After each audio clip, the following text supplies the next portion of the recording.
I call to order this meeting of the Centerville Town Council, May 19th, 2022. If everyone would please stand for the pledge and remain standing for a moment of silence. Pledge allegiance to the flag of the United States of America and to the republic for which it stands, one nation, under God, indivisible, with liberty and justice for all.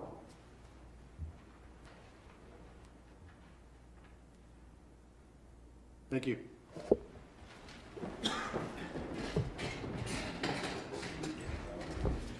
We are going to move into a review of the minutes from May 5th, 2022. Is there a motion to adopt or any amendments to those minutes? Motion to approve as presented. Second. Moved and second. All those in favor say aye. Aye. Opposed? Minutes are approved. We'll now move into the Citizens Forum. Citizens are requested to keep their comments to 3 minutes. I'm going to turn to the town clerk for the citizen comment statement. Welcome to this meeting of the Centerville Town Council. This is a public meeting and we welcome your participation. By attending, you acknowledge that this session is recorded and aired live on QAC-TV 7. During the meeting, we ask that you turn your cell phones off and hold personal conversations outside the meeting room. The scheduled agenda is available on the information table just outside. Public comment will be limited to 3 minutes per person. The Town Council respects and appreciates your desire and right to convey your message freely, and in keeping with the dignity of proceedings, we ask that all views be expressed in a respectful and civil manner. Comments longer than 3 minutes should be submitted in writing. If questions are a part of your comments, we'll refer those to the appropriate individual. Thank you. Mr. Fred Kirsch, I've got a list of folks who have signed up. We'll start with them. Mr. Fred Kirsch. He thought that it was Royal Farms tonight, so. Oh, okay. Mr. Royce Herman. Come on up, give us your address and take it away. Good evening. My name's Royce Herman. I live on Hope Road in Centerville Heights. And I've been a resident of Centerville for 30-some years. At any rate, for those of you who don't know my background, one of the degrees that I hold from the University of Delaware is in economics. So I do have some expertise in that area. For those of you who don't know it, we're on the precipice of a recession at this point in our economy. That means nobody's got any money. And if you filled your gas tank up lately, I put half a tank of gas in my diesel truck and it cost me $105. So that's what we're faced with. Now, I did read in the newspaper on the proposed increase in tax revenue. I may use that word cautiously. It's not a tax increase because you kept the rate the same, but the revenues are going up, which is not a good thing. It's probably the worst thing you can possibly do at the precipice of a recession is to take cash out of the system, because that hurts everybody. It hurts the small business people and it hurts the citizens. And if you bother to read the history of of recessions over the past 50 or 60 years, you'll find that every time there's been a recession, the solution to it has been a tax decrease. That's what happened when Carter made that big mess, and we're headed down that same road now if we don't do something. At any rate, they were all solved by reducing taxes. People tend to be more selective in their purchasing, and they don't buy as much. If you got to spend $100 to put gas in your tank, you're obviously not going to spend as much in the grocery store or the drugstore and the hardware store and whatever. So my professional opinion in this thing is for you all to wait a year and see what shakes out of this thing before you go raising the tax revenues on everybody in town. Thank you. Thank you. Thank you. Ms. Martha Herman. Good evening, council members. I'm the other half of Mr. Herman. And I don't normally like to stand up here and read my comments, but I have several to say, so I'm going to read them, and I hope you'll pay attention. My name is Martha Herman, and I reside at 213 Hope Road, Centerville, Maryland. And as you are all well aware, the economy has been taking a serious downturn for some time now. Homes are being foreclosed on, people are being laid off or are losing their jobs altogether and depending on unemployment. Gas, food, clothing, rent, utility costs, etc. are increasing at a rapid rate. The inflation rate, as you probably know, is now at 8.3% nationwide. Cost of living adjustments can't possibly catch up to the current cost of living. The dollar is worth less and less as the inflation rate increases. John Q. Public is struggling to pay his bills. Most of us do not have the spending power that we had once to enjoy luxuries such as going out to dinner, going to the movies, going on vacations, etc., etc. Taxes and the cost of living are eating into our budgets, and there does not appear to be an end to this nightmare, which is a really big nightmare.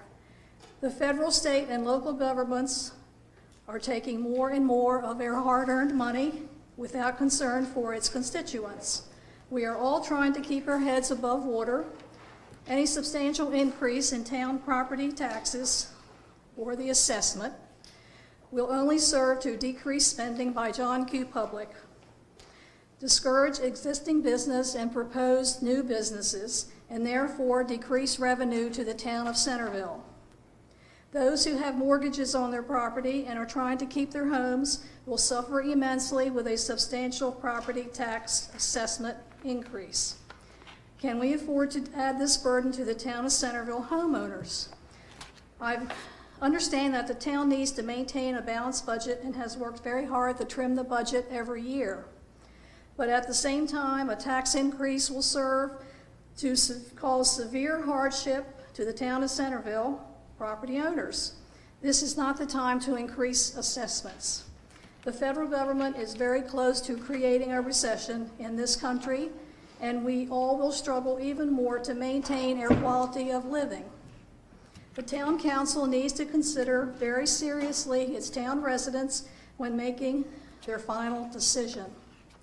I am sure you don't want to lose them to another city or state, and there will be those who will look for a more affordable area of living and leave our town. Just remember, you work for us. And increasing taxes cause a decrease in spending and therefore a decrease in revenue. Thank you very much for your attention. Thank you. Thank you. Mary Margaret. Can I just forego this and speak without the microphone? We can't pick you up on TV if you don't do that, but we might be able to move the microphone if somebody could help you move, maybe. Yeah. Thank you.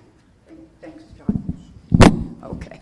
I'm Mary Margaret Revelle Goodwin, county historian, town historian. I want to say, first of all, going into this little talk, that I really appreciate the work that has been done on the Carter farm.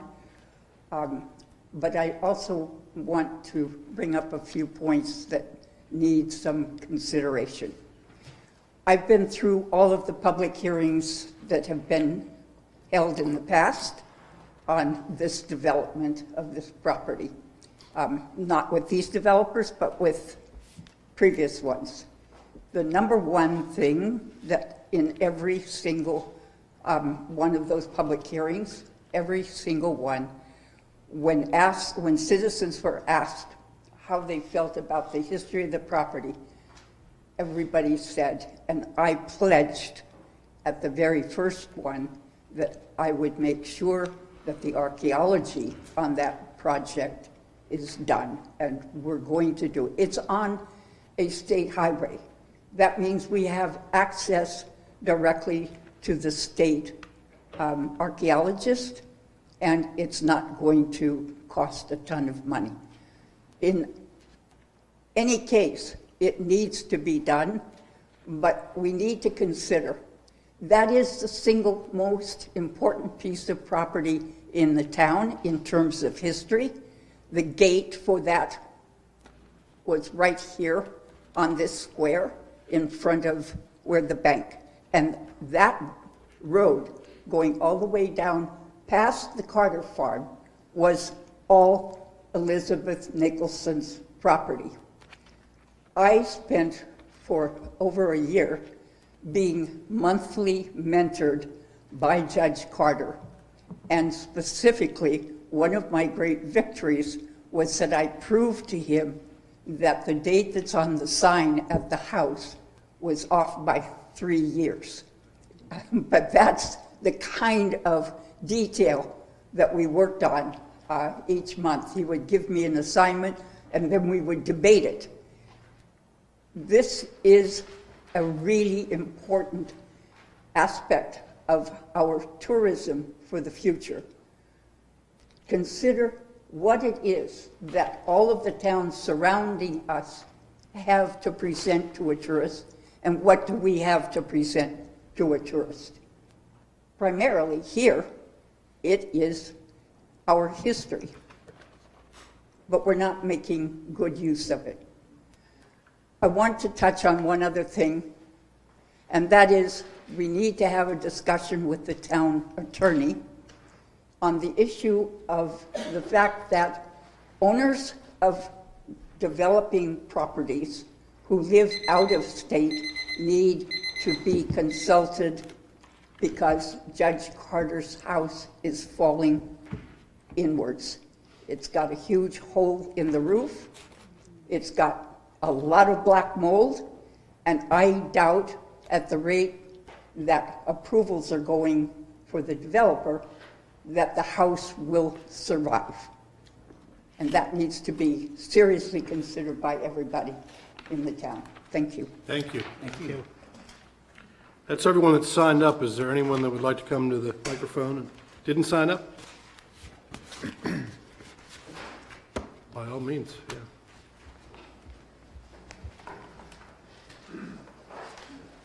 I'm just going to move this over a little bit. I'm Tim McCluskey, Watson Road here in Centerville. More of a procedural issue or question.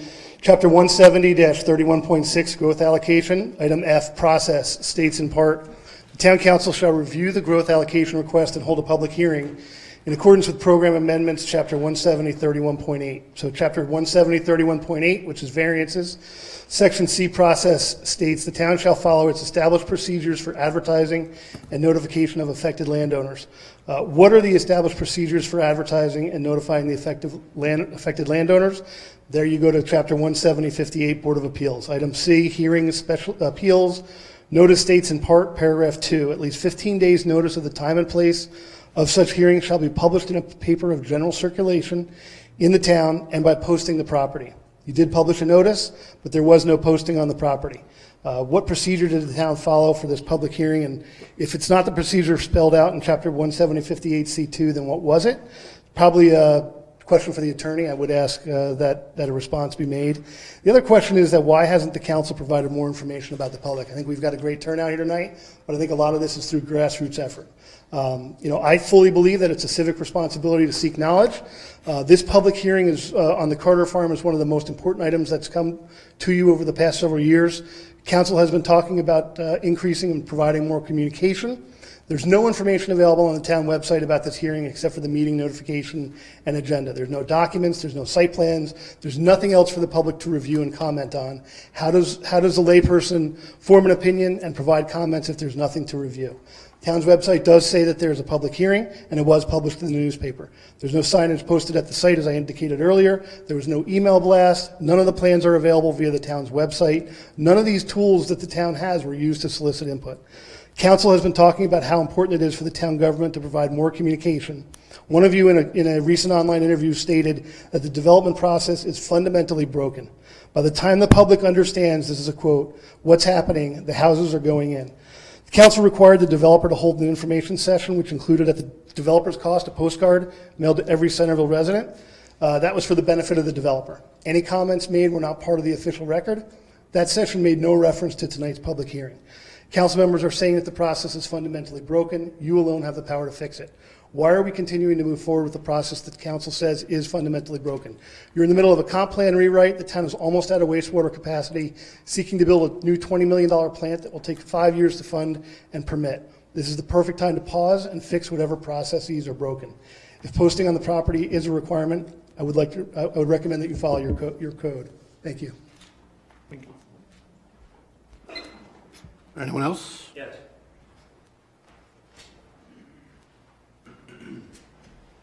Quentin Kent, 301 South Commerce Street. My wife and I used to live, we've lived in Centerville since 2004.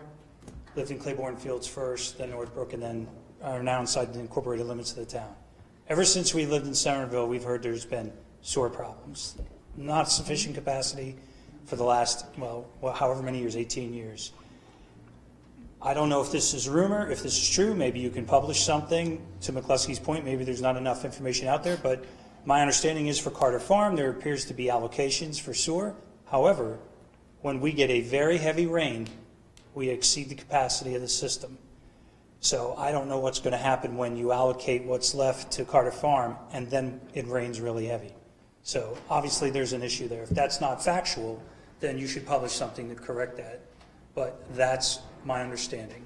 Thank you. Thank you. Anyone else wishing to share their comments?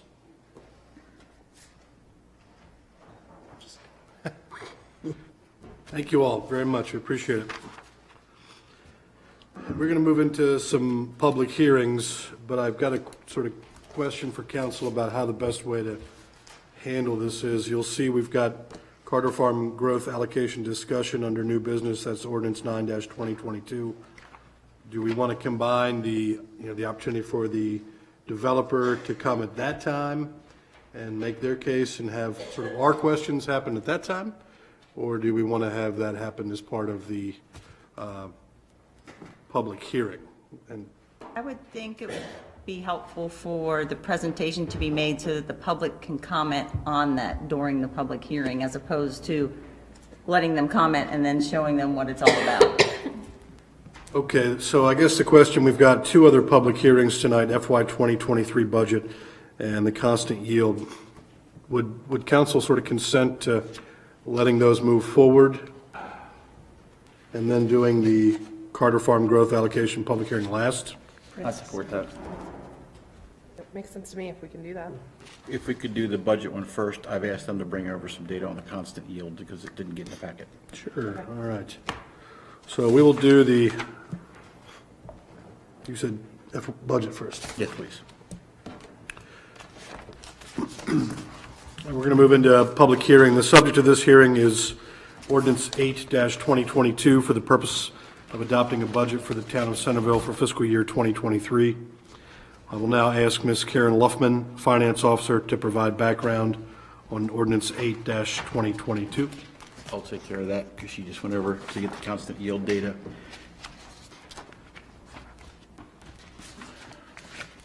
The ordinance for, it's 9. Oh, there it is. The purpose of this is adopting the budget of the town of Centerville for the fiscal year 2023. We've been through the public hearings and gone through the work sessions and the consent of council, and we're now to the public hearings for public comment on the ordinance and as on the budget as presented. I will now call upon Carolyn Brinkley, Town Clerk, to present evidence of the published notice of this hearing. I'm getting there.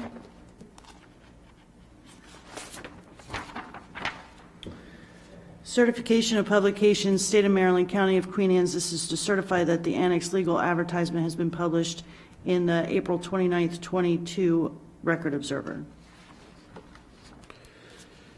We will now hear from all those in favor of proposed ordinance 8-2022 and then hear from those opposed. Please keep all comments to 3 minutes. You are welcome to provide written testimony to the town council as well. You want to read the public comment guidelines, sir?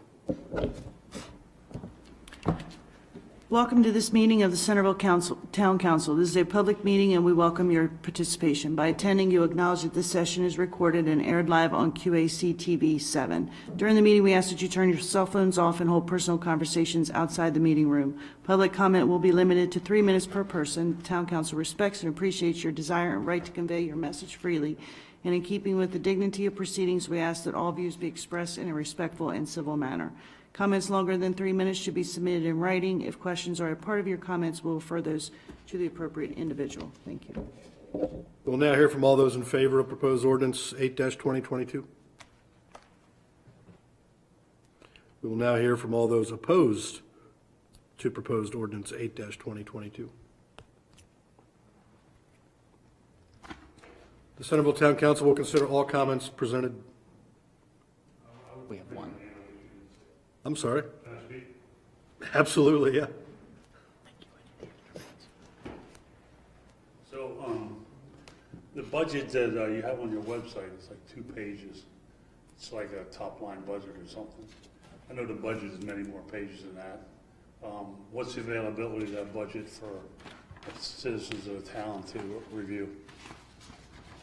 We've had those in the past. It's under the news. It's under news on the website, the full packet. Oh, well, right. Okay. Do you have copies at the town council? I mean, at the town hall? Of the whole budget? Yeah, you can come in and we can print them out for you if you want. Yeah, because what's there doesn't give you any information at all. And I would have never thought to look on our news, since I'm looking at the meetings and here's the budget and, you know, there's no indication to go elsewhere. So I think we should have a better idea of what you're even proposing before you take a vote on it. Thank you. Thank you. Anyone else opposing ordinance 8-2022? The Centerville Town Council will consider all comments presented this evening before making a final decision regarding proposed ordinance 8-2022. Do I hear a motion to adjourn this hearing? Second? Second. All in favor? Aye. I now declare this hearing adjourned. Are we ready for constant yield tax rate? We are not. No? Okay.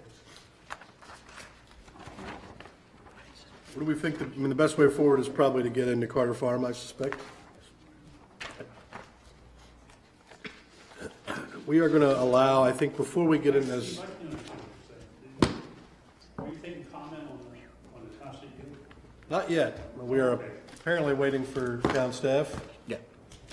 Okay. Yes. Thank you. So we're going to move into Carter Farm growth allocation request, Carter Farm T&D public hearing. We're going to do this somewhat differently at the advice of counsel, the town attorney, to allow the petitioner, in this case the developer, in this case to sort of walk through the proposal and walk through the growth allocation so that the folks that are here and people watching at home can be a little bit more informed about what is the scope of this project is. So unless council has any objections to moving forward that way, we'll go forward with that. So if you folks want to come up and take a chair and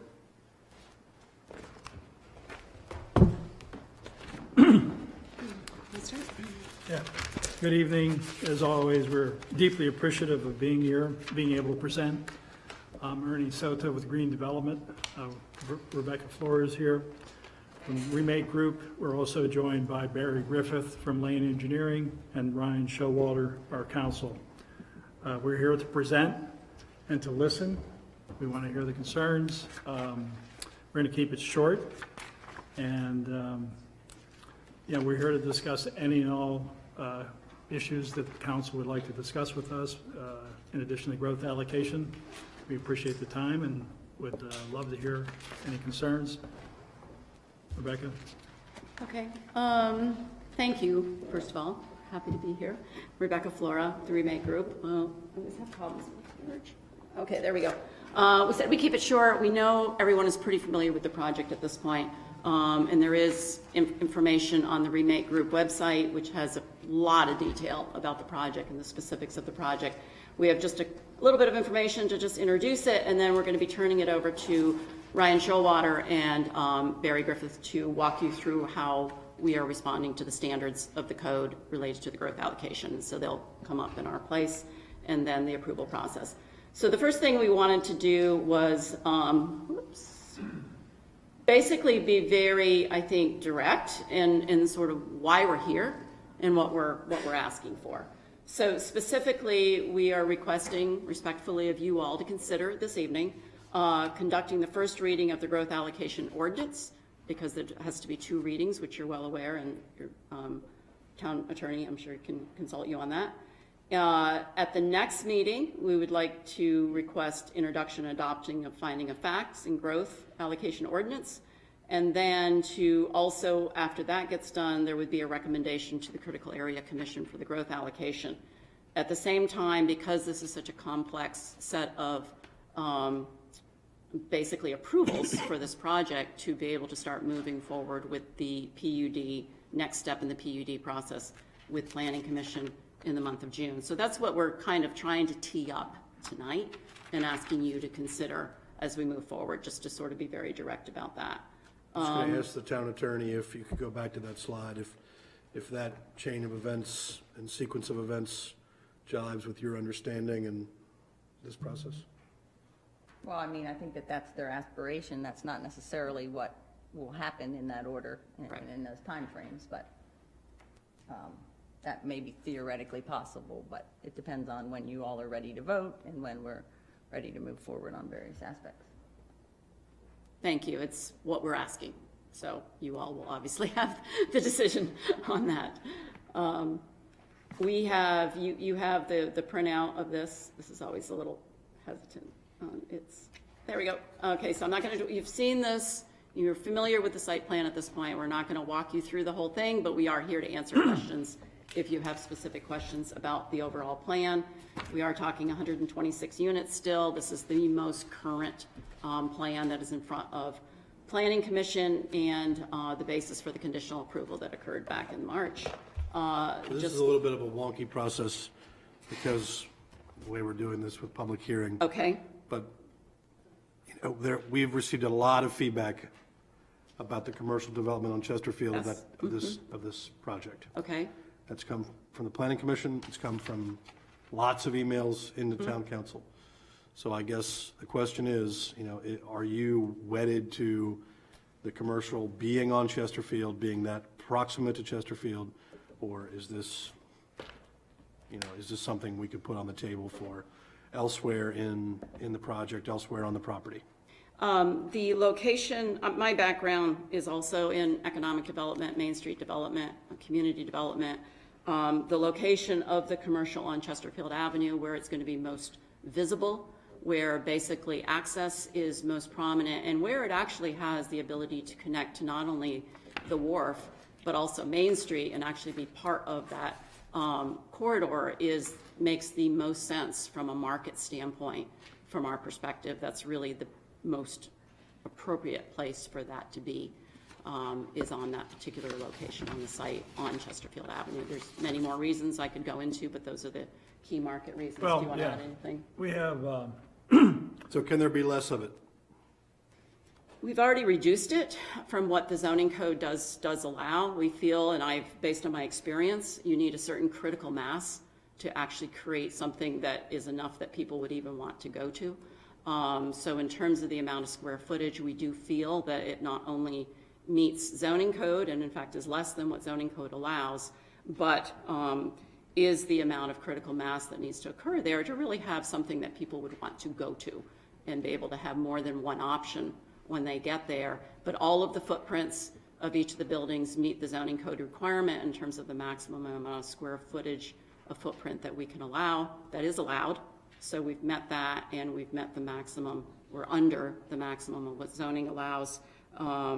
So in terms of what the current zoning allows, we have met, and in fact, we're under the total square footage. And we feel that from a market standpoint, that you really need this much in order for there to be any there, for something to be something that people would want to go to. the other aspects of the buildings are all less than height than is allowed. They are also less than height, as we're proposing them, to the existing, the homes immediately adjacent are quite large. The footprint, the maximum footprint we're showing is less than the coffee shop in town. That's about 3,200 square feet. We're a maximum of 3,000 square feet.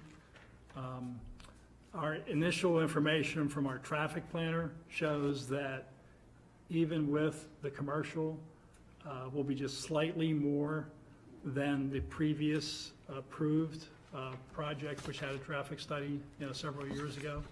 So the traffic generation will be just slightly more than that project. And we believe that there's additional economic benefits to the town. And in terms of use, this will be a curated use. We're not just going to build these and allow whoever is going to come in, okay? It's going to be something, all the uses are proposed to have something to do with the whole notion of local food, local jobs, farm to table. That's really what we're trying to present here. We're hopeful to perhaps locate a co-op which would sell local food products on the site. That's one of our aspirations. There's other, the Carter Farmhouse itself is within the square footage that we're describing as being allowed. So, that's been a goal to renovate that, preserve that structure, and create an adaptive reuse. So, the parking that we're showing actually exceeds that required by code. So we meet or are less than the requirements for the commercial. And again, we think that it will be a well thought out, well designed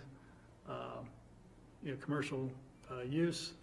We think the buildings are in scale, and we have aerial views that show that, and we've submitted to council. So we think it's a plus for the site.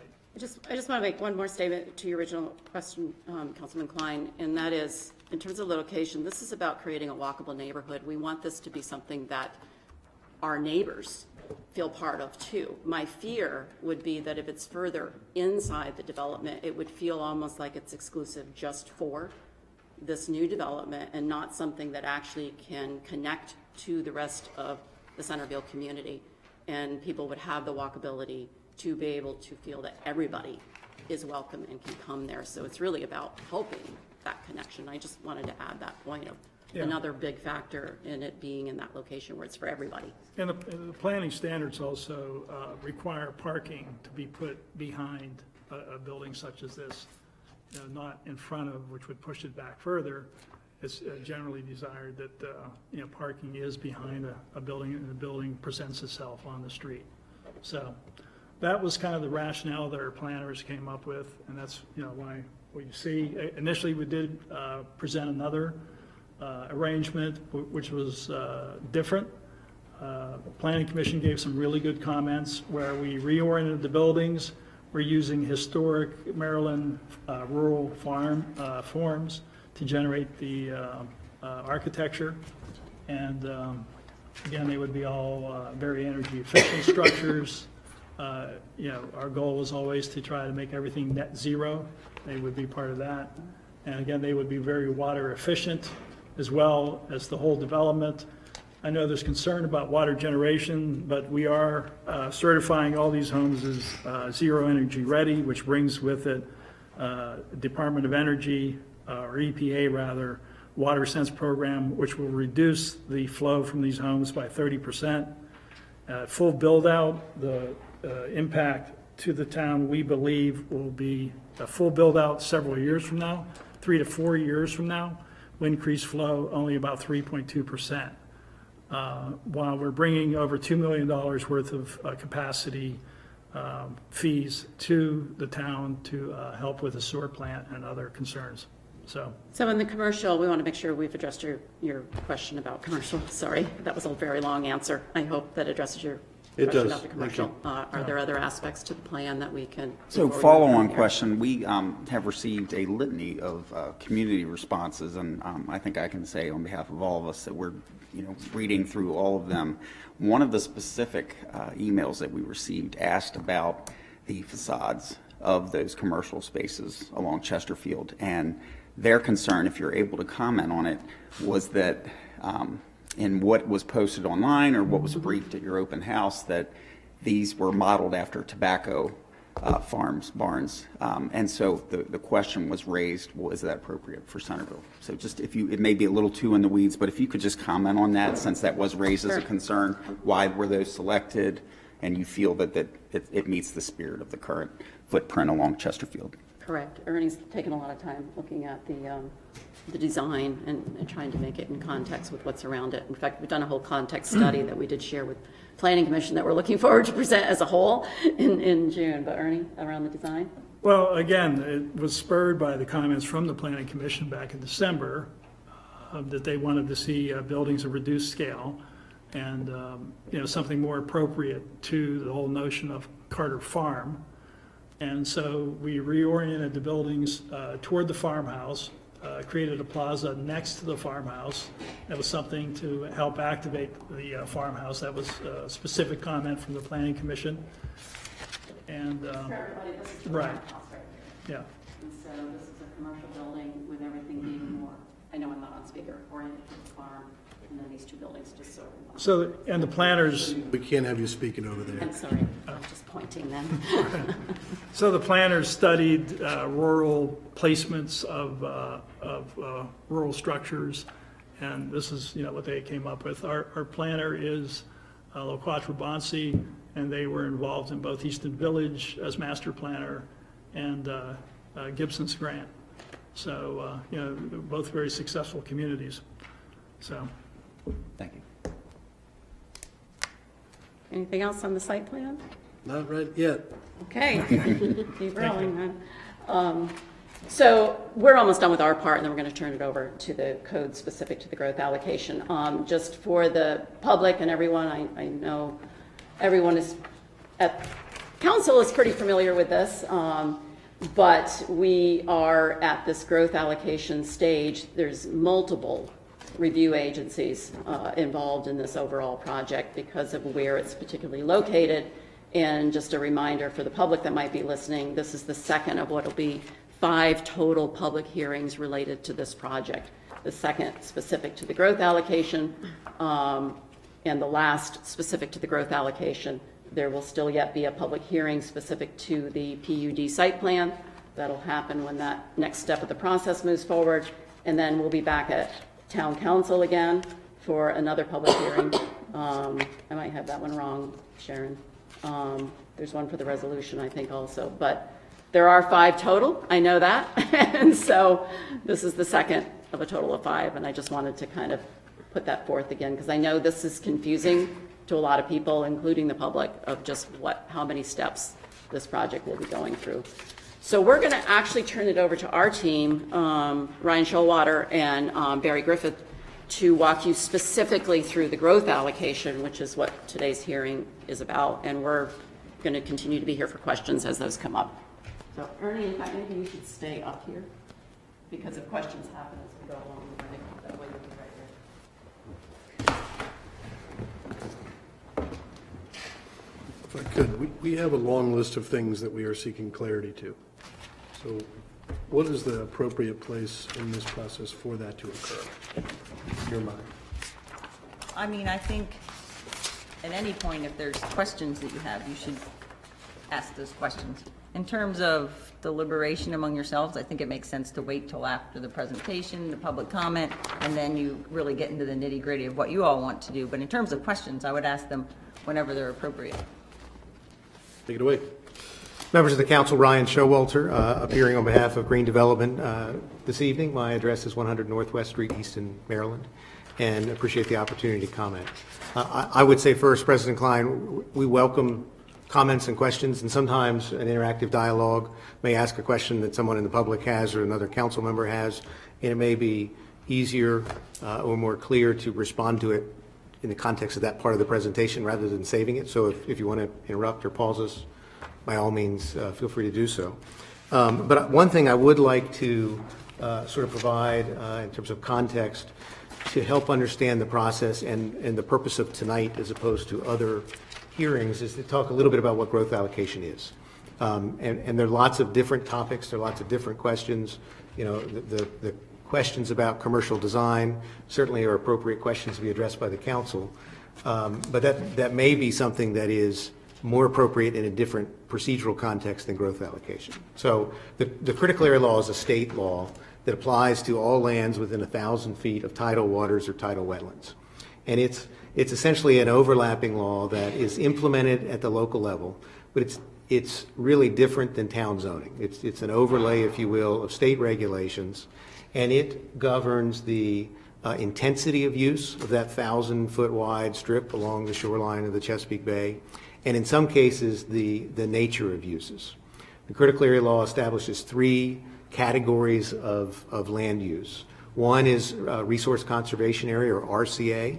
That category governs the types of uses that are permitted, so that generally allows low-density residential, one dwelling unit per 20 acres, and it allows agricultural, forestry, and aquaculture, basically resource-based uses.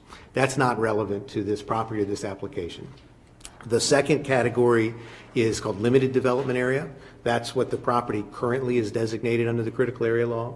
And limited development area addresses basically the intensity of use, but not the nature of use. So the LDA designation allows whatever the underlying town zoning is to be conducted on the property, but it governs how intensely it can occur. And principally that's done through regulation of what the state law calls state lot coverage, what people typically refer to as impervious surface. So under the LDA designation, a property is allowed to have 15% lot coverage or 15% impervious surface. The most intense category is called intensely developed area, or IDA, and that designation does not have the 15% lot coverage limitation, basically. And so it allows you to potentially cluster, as we're doing here, cluster uses on smaller lots and exceed that 15% threshold on those smaller lots. Still requires open space and significant resource protections, but it allows a different lot coverage standard.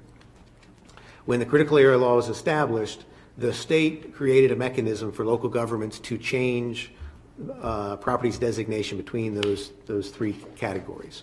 And the process for doing that is called growth allocation.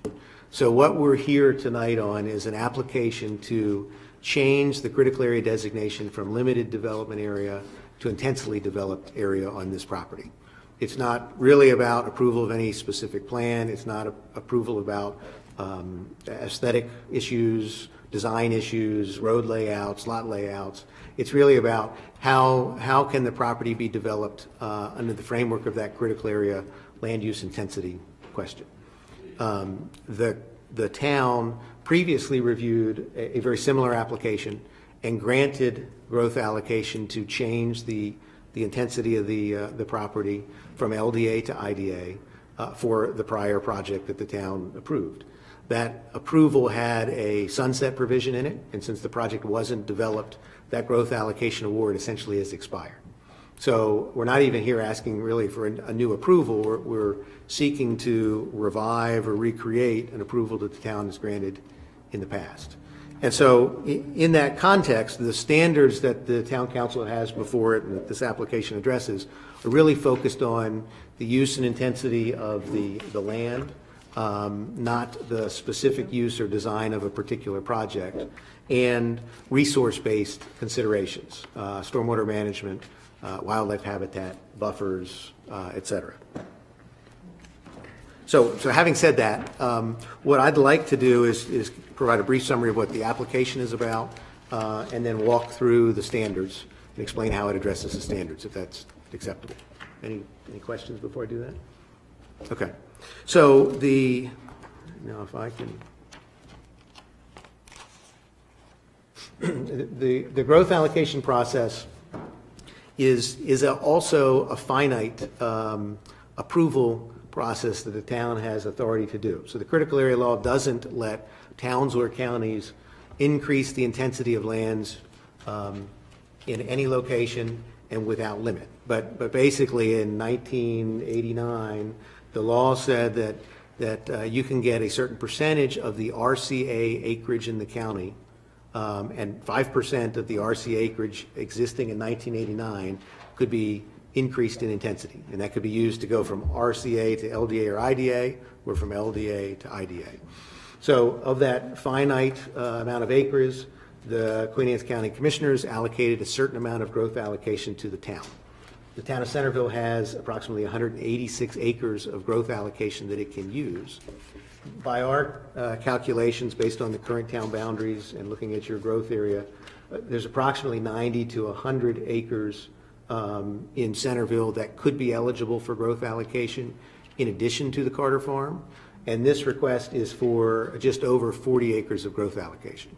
So based on your current boundaries and your growth area, it looks like Centerville has something around 40 to 50 acres more growth allocation assigned to it by the county than you actually have potential acreage to apply the growth allocation to. The process involves multiple steps. The first step, which has been completed, is review by the Planning Commission. The Planning Commission recommended that approval of the growth allocation be granted. This public hearing is for you to hear about the project and receive public comments about the standards that you consider for granting growth allocation. And then if the town council decides to approve growth allocation, you do so by adoption of an ordinance, but that's not the final step. So that ordinance gets sent to the State Critical Area Commission, which meets monthly or bi-monthly.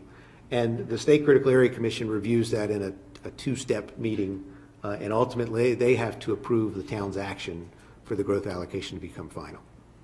Brian, the reason why we're seeing 4.4 acres is because the other 6 acres is in buffer area. And yeah, Barry, you want to address that? Sure.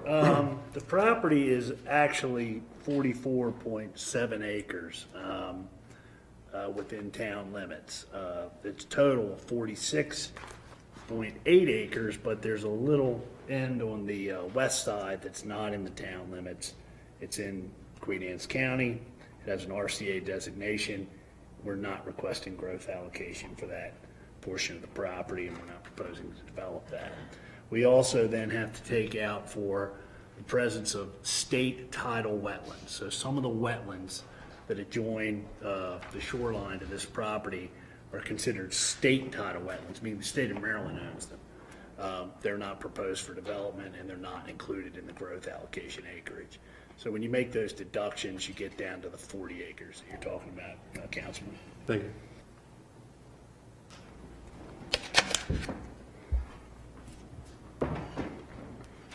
And so the critical area standards, which are reflected in the town code, are virtually identical to what comes out of the state law. So I'm going to refer to the standards as they're organized in the town code. And this is in section 170, 31.6, subsection C initially.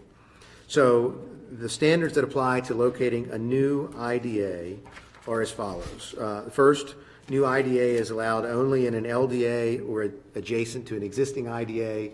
We've established the property is currently designated LDA today, so that the site meets that standard. Subsection 2 doesn't apply because it relates to new LDAs. Subsection 3 requires that new IDAs be at least 20 acres in size. In this case, we're 40 acres, 40.372 acres, so we meet that standard. The next, subsection 4, says that no more than 1/2 of the town's growth allocation can be located in the RCA. Again, that's not relevant because this property is currently designated LDA. New LDAs or IDAs shall be located in a manner that minimizes impacts to habitat protection areas as defined in state law in an area and manner that optimizes benefits to water quality. So habitat protection areas under the State Critical Area Act, principally on this property, consist of the shoreline buffer, basically the 100-foot shoreline buffer, which is a vegetative buffer intended to provide water quality and wildlife habitat benefits, and wetlands, tidal and non-tidal wetlands. Other other habitat protection areas could include colonial bird nesting areas, forest interior bird dwelling habitat. There aren't other habitat protection areas on the site. And so we've conducted screening evaluations with the Department of Natural Resources staff, and we've had the Critical Area Commission staff on site to inspect the property. They've evaluated their databases and confirmed that the two habitat protection areas of interest are the buffer and the wetlands. We're avoiding impacts to wetlands except to the extent some minor disturbances necessary for stormwater pipe outfalls, and those would be permitted. And then we'll talk about the buffer in a little bit, but this project will restore and enhance the shoreline buffer. Is the shoreline full of Phragmites and other native species? I'll let Mr. Griffith respond to that. Invasive species. Yes, that's what Lane Engineering's primary role has been, was the survey and the environmental work on the site. And we've done extensive property, existing conditions, topographic and wetland delineations and surveys of the property. That buffer area is about 11.6 acres, and in some cases that buffer is expanded beyond the top of the bank. Comes 100 feet, but there's steep slopes, you have to expand it. It comes into the property some. You can see those semicircle incursions into the field. That's where the buffer's being expanded. Everything else that is within the wood line that you're seeing out there, that's all in the buffer. And it's not proposed for development except for a walking trail, which is something that the town and the developer have been working on together. And the stormwater outfalls that Ryan mentioned. The stormwater management features of this site won't be in the buffer, other than some selected areas where we have to outfall those stormwater features to tidal waters. There are a lot of invasive species in that buffer now, Phragmites along the shoreline in particular. Part of the requirement of growth allocation is that you present a concept buffer management plan at this stage, which our firm did prepare, which calls for plantings that are required in that expanded buffer area. And there also will be some very minimal selective type clearing for the trail corridor, and some what you would call sort of maintenance of the buffer in terms of removal of invasive species. The indigenous or native trees that are there are going to stay, but anything that's invasive, Phragmites, honeysuckle, all those things, they can be cleaned up and should be cleaned up for it to be a better habitat. So that requires long-term management. So who is going to be doing that? And the town fights Phragmites every year, right, as does everybody on the shore. What's the plan for managing that over time? Well, Mr. Soda can elaborate. It ultimately, I presume, would be the responsibility of whoever owns that, whether the town takes it over through dedication or it's kept as part of the HOA. But a more detailed buffer management plan would be something that would be included with the final plans for the PUD, and there should be maintenance provisions incorporated into that plan. Okay. Ongoing maintenance. We don't need to bog down in this. But. Okay. But just this concept plan has been shared with the Critical Area Commission. We've walked the site and identified areas of intense invasives, areas where invasives would be removed to enhance the viability of the forest, and they're comfortable with all of the concepts for management and maintenance that were discussed. How recently has the Critical Areas Commission been on site, out of curiosity? October, November? November of last year. In the fall. Yeah. What's that? Oops. I'll make that go away.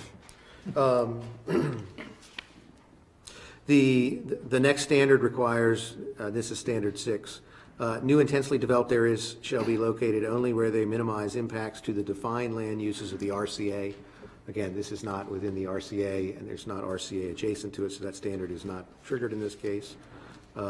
Sections 7 and 8 in these standards apply to growth allocation in the RCA. Again, they're not applicable to this application. And then the last standard, Standard 9, deals with circumstances where the town can't use growth allocation either within an LDA or adjacent to an IDA. Again, that provision is not relevant to this application. So then that gets us down to what the town ordinance calls additional standards, and that's subsection 170-31.6D, D as in David. And subsection 1 says, in addition to meeting the minimum requirements of critical area regulations, the project design shall enhance the habitat value or improve water quality in the area. And so we believe this project is doing both of those things in a number of different manners. The first is enhancing water quality. And as this slide indicates, we've had meetings on site, both in person and on site, and other meetings with Critical Area Commission staff. That site visit occurred after they'd received initial submittals, so they had the opportunity to review what was proposed and then develop a list of questions, identify portions of the site that were of particular sensitivity or interest so that they knew what they wanted to inspect. And we conducted that with the town manager and critical area representatives, and then have communicated with the staff at the Critical Area Commission in the town after the site visit to address any additional questions. One standard under the critical area considerations for growth allocation is that the stormwater meet what they call the 10% rule. And basically that is not that the project comply only with the state and town's stormwater management regulations, but that you demonstrate that in the award of growth allocation, the stormwater management will actually provide a reduction of stormwater pollutants of at least 10% below the pre-development conditions. So in order to be considered by the town and approved by the Critical Area Commission, the calculations have to demonstrate that the stormwater measures that are implemented will enhance the stormwater leaving the site from that which occurs today. And that's going to be done through a series of measures. The final stormwater design will be engineered once the site plan is firmly established. So we didn't talk about the zoning process, and I won't belabor it, but after you've approved growth allocation so that the intensity of the use and the lot sizes are confirmed, then the more detailed discussions about street location, commercial size, commercial location, final aesthetic design, all of that occurs as part of the PUD approval process. And the next step for the Planning Commission is to go through the preliminary PUD review, their public hearings for that. Those detailed designs would firmly, fix the location of streets, lot sizes, and all those details, and then final engineering would confirm the final stormwater design. But at a concept level, stormwater will include rain gardens. It will include a lot of infiltration basins and infiltration practices, like permeable pavers, bioretention, flat bottom grassy swales. All of those measures seek to collect stormwater and to provide for its infiltration and filtration rather than the old practices of collect it, send it to a pond, and then send it out of the pond. So in this case, the stormwater design is intended to provide treatment and filtration rather than just volume collection and dispersal.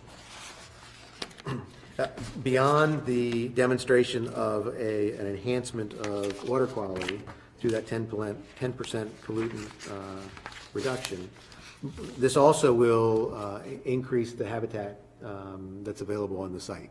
Right now, this is basically has been a grain-cropped agricultural field, and the forested buffer is impacted by invasives and is not of the width that would be required when the plan's developed currently. So the buffer management plan will enhance the width of the buffer to deal with steep slopes. So that there's additional buffer planting to widen the buffer to 100 feet. The buffer plantings would be performed using native species and a mix of native species. Again, as mentioned, invasives would be removed. Approximately 12 acres of existing woodland on the site will be protected and preserved. There's approximately 2 acres of additional afforestation or reestablishment of forest habitat. Approximately 25% of the site ends up as woodland if this project is approved. Warm season grasses will be integrated into the plantings, And then there's an additional area of what we're calling buffer to buffer. So if you look at the green illustration in the middle of the screen, there's an area between the back of yards and the buffer line. The 100-foot buffer will be established in those forest vegetation as required by critical area law. There's an extra acre or so of habitat that will be planted as meadows with pollinators and pollinator species and warm season grasses to provide additional buffer or filtration between the rear yards and the shoreline buffer that's protected.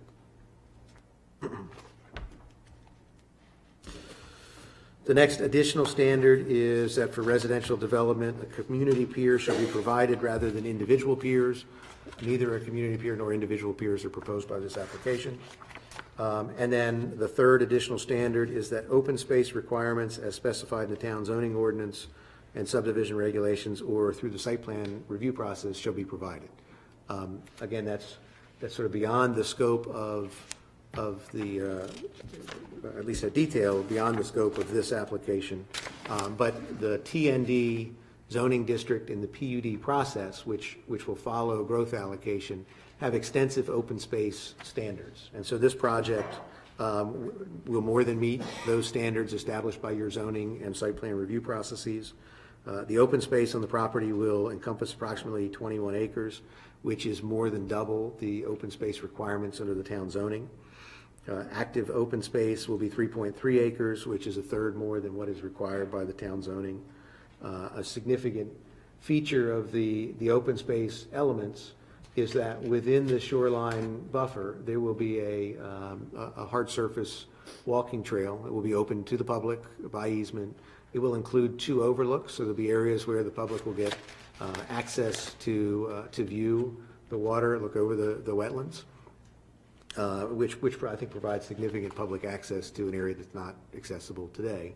And that, what we're calling the Yellowbank Stream Trail, based on the references in the town comprehensive plan, is an almost 3/4 mile trail through the buffer. And then there will also be the yellow trail indicated through the center. There'll be a multimodal, a pedestrian bike trail that runs parallel to the main circulation route through the property.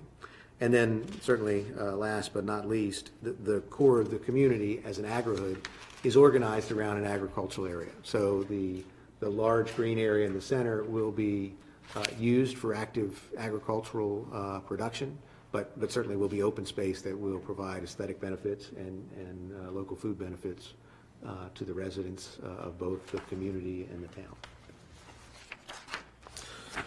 The next component that the town is required to consider is what's called additional factors. And so this is subsection E of the growth allocation standards. And these are additional factors that should be considered by the town. The first is consistency with the town's comprehensive plan and whether the growth allocation award would implement the goals and objectives of the plan. Consistency, as defined by state law, includes consideration of the policies in the plan, the timing of implementation of the plan, development patterns, land uses, and densities or intensities. And so the uses that are proposed in this project includes a mix of uses, both single-family, townhome, and a small number of multifamily residential uses, along with some smaller neighborhood-scale commercial activities. Single-family residences generally will have 2 to 3 bedrooms and based on sort of a typical cottage style. The street grid will be provided throughout the community, not on a strict, rigid gridded pattern, but still maintaining a semi-gridded structure with some unique features that we think will create better aesthetics within this community. You may recall we spent a lot of time talking about street standards, WUNRFs, and those discussions will come back and will be part of the PUD plan should growth allocation be awarded. The comprehensive plan provides for development of this property. It designates this as part of the growth area of the town.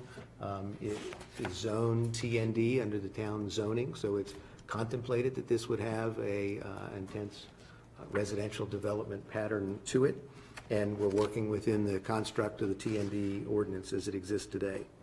The project also provides connections to town as contemplated by the plan. The Yellow Bank Stream Perimeter Trail will be constructed. It's less than half a mile walking distance in either direction to the wharf or to Main Street. And ultimately, the loops through this property will provide connectivity to the Board of Education site. So if and when that site is redeveloped, there'll be road connections that provide paths through this project and adjacent properties. The next slide just is an excerpt from your community plan that demonstrates the location of the site and its clear designation for a T&D residential development, as well as the open space connectivity and the trail that the plan contemplates. The next set of standards, subsection 2, applies to new LDAs, so we'll skip that because it's not what we're doing. Subsection 3, for a map amendment or refinement involving a new IDA, which is what this growth allocation requests, the council should consider whether the development is proposed to be served by a public wastewater system, if greater than 20 acres, is located in a designated priority funding area, and has a demonstrable economic benefit.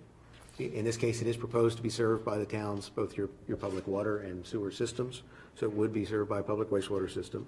It is located in a mapped priority funding area. All of the town is a mapped PFA. And demonstrable economic benefit, the materials that were submitted with the application included information about the tax revenue. You've received information about the sewer capacity charges that would be provided by this project. And of note, the infrastructure within the project, streets, water and sewer systems, and as we propose, the buffer and the trail, will be maintained by the homeowners association. So even though that is public infrastructure that in many developments is maintained by the town, in this case, it would be maintained by the residents within the HOA. Parcel 3, That's right, except with parcel 3 is the multifamily parcel at the bottom right. Subsection 4 considers the use of existing public infrastructure. Again, we are going to connect to the town street system, and we'll utilize the town's and extend the town's existing public infrastructure. Subsection 5 is consistency with state and regional environmental protection policies concerning the protection of threatened and endangered species or species in need of conservation that may be located on or off-site. As I noted previously, we've discussed with both Department of Natural Resources and Critical Area Commission staff, and there are no threatened or endangered species or species in need of conservation on or in the vicinity of this site. Impacts on a priority preservation area. This is not located within a priority preservation area and will not have an impact on one. Environmental impacts associated with wastewater and stormwater practices and discharges to tidal waters or tidal wetlands. So, I understand there are questions about your wastewater system. One key component of allowing the use of some of the capacity that you have remaining is it generates capital charges. So the town is facing a significant cost associated with maintaining and upgrading your treatment plant. This project will generate significant capital charges that are directly associated with that enterprise budget that can be utilized to help offset those costs. The stormwater discharges to tidal waters are going to be managed, as we discussed, using infiltration practices that will reduce the pollutant discharges that occur under current conditions. And then the last additional factor to be considered are environmental impacts associated with location in a coastal hazard area or in an area of increased risk from severe flooding. And I think everyone has either visited or is at least familiar with the location of the site and its topography.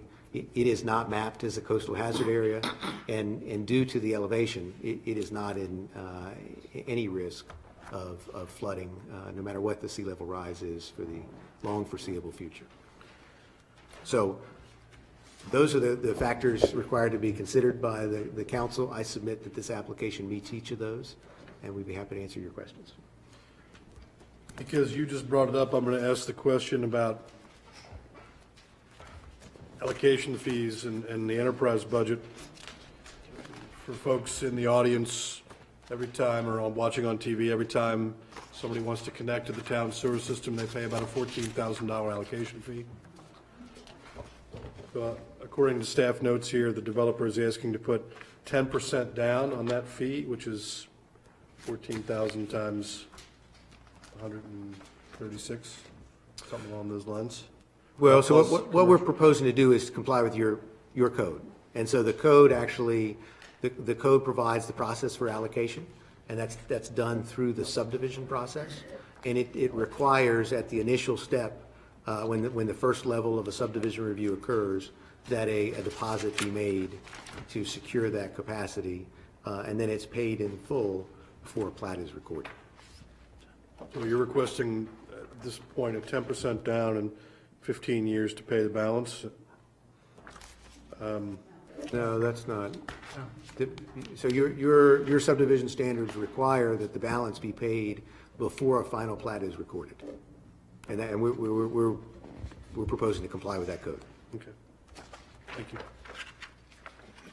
It's a 20% down, not 10%. I'm sort of inclined to move into the public hearing section unless council is chomping at the bit now to ask questions, and then maybe go into our question and answer segment. The only question I have, just because it came up a couple times in your presentation, are you guys totally opposed to deeding the entire buffer, including the trail, over to the town? Our strong preference is to own the buffer and to provide maintenance with an easement for the benefit of the town. And you know, that there are a couple of reasons, but one principal reason is to make sure that it's appropriately maintained. And you know, the town has lots of expenses. That's why I want the town to have it, is to make sure it's appropriately maintained. Well, so I think we can do that by agreement. We can establish standards for maintenance, and I think I believe the homeowners will have a more significant interest in the managing the invasives and doing the stuff that may not be necessary for public access than the town might. As you prioritize your budget, you know, we hear comments about tax burdens. It may very well be that the low-hanging fruit in terms of managing town cost is eliminating the costs associated with managing invasives. So Phragmites control on the Carter Farm buffer may be far less important than other public priorities of the town, but more important to the homeowners of the community. So our proposal is to leave ownership of the buffer with the homeowners association. We're very comfortable with an easement that authorizes the public to access and use the trail. We're very comfortable that document, whether that's the easement document or other approval documents, can establish standards for maintenance of the surface of the trail and can establish minimum standards for the homeowners association's maintenance of the vegetation in the buffer. And our concern is that if it's owned by the town, it may be maintained to a lesser standard, and that may be an appropriate decision or balance by the town when you look at your budget. So that's why we propose to keep ownership. So Centerville's got a great network of public trails that are well maintained, and they are, I would argue, the pride of Centerville in terms of public recreation. All of them are owned by the public, maintained by a very good public works staff. And I guess I would seek consensus potentially from the council if our preference is for the deed of the buffer and the trail to the town. That's my absolute preference. Yes. I'm sitting here struggling with, and if I could kind of tag on to what Councilwoman Kaiser said, I don't have a crystal ball, but if I was to try to read her mind, my assumption is that as you further answer the question, the town could say the same thing about the HOA. So Yeah, I found that answer just respectfully and just totally candidly to be insulting to the town. And as Councilmember Klein said, we have an extremely well-maintained trail system, and this council sitting here today has prioritized that trail system in the budget that we're hoping to pass very soon. And so I struggle with an answer that says you don't trust the town to maintain a trail when I think our trails are beautiful. And I hesitate to trust an HOA, quite frankly. I understand that there'll be agreements in place and insurance in place and all sorts of things, but you guys are attempting with this HOA to maintain a ton of what I consider public infrastructure. And so to me, a community amenity like a trail, that's low-hanging fruit. You guys want to maintain your roads that are really only for the benefit of your residents, and you do a bad job, and that's between you and your residents. But I would want to make sure that the trail is very, very much a public benefit. I would just add, if I could, we just saw an incident in the last 2 weeks of the county commissioners voting to close the public access to the Gibson's Grant Pier to the public. I mean, you probably know this better than I do, potentially. The impetus of that growth idea was a public pier that the public would have access to, and the residents decide one day they don't like the public being able to have access to that pier, and they petition the county commission to close that pier to public access in a county where we don't have much access to the water, and now the public cannot access that pier. That is my number one concern, is that after you and I are no longer thinking about Carter Farm, the residents of that community come here and say, you know what, we don't like this trail being public, and an amenable council changes that. So let me just clarify one point, because I don't want you to misunderstand my comment. I don't mean at all to suggest we don't have confidence the town will maintain the trail. I think the vegetation management is an area of concern. That I agree that the trails in the town are fantastic, and expect that they could and would continue to maintain the trail. The concern is that, you know, management of Phragmites or the vegetation in the buffer that is less relevant to the public use of the trail. That's the area of concern. And so you feel strongly that an HOA is going to meet, and in prioritizing its HOA fees and its budget, it's going to be like Phragmites. That's our number one. I do, because we have the ability to create that and impose that as a requirement in the HOA document. Chip, before you comment, just to kind of continue the theme here. So I think what is going to continue to be expressed to the developer is on this same topic, just the idea that questions like what you posed legitimately about what could happen down the road with the town. I think in almost every scenario, somebody up here is probably going to say, how do we have confidence that the HOA is going to be able to do the same thing? So I just want to kind of speak truth to that sentiment up here, that's, I think, going to be an ongoing dynamic. So I just wanted to. Understood. I don't want to get ahead of our schedule, but we are looking at the town shoreline at about 800 tons of wet Phragmite eradication. And we're looking at a bill of $150 per ton. So you're talking about $120,000 a year for Phragmite eradication.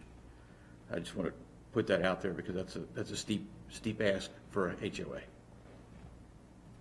That's good to know. Are you, consensus-wise, on deeding the trail and buffer to the town, you have a majority of the council? I would support that. Thank you. Does that help? Go ahead. If we would like to, the buffer zone is important to our focus group that we've been dealing with in the design of the community. It is a very important resource, both in the eradication of the invasives and whatnot. So, but the other aspect is, would the town agree not to move the trail? Once the trail is established, we're going to build the trail as part of our infrastructure. So we would like that trail to be fixed and not moved in any direction, closer to the homes, whatnot. So we would need to, because, this is about community and privacy. So that's one concern that the residents who are investing in these homes, significant dollars, would want to have. So Certainly. I think that's reasonable. Yeah. And that, really the location of the trail can be fixed by the growth allocation. So I think everyone can agree, if this is where the trail is going to be, I think we can establish that will be fixed.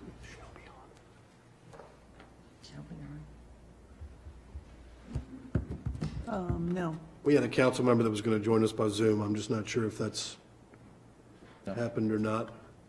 I haven't seen her dial in. Fine.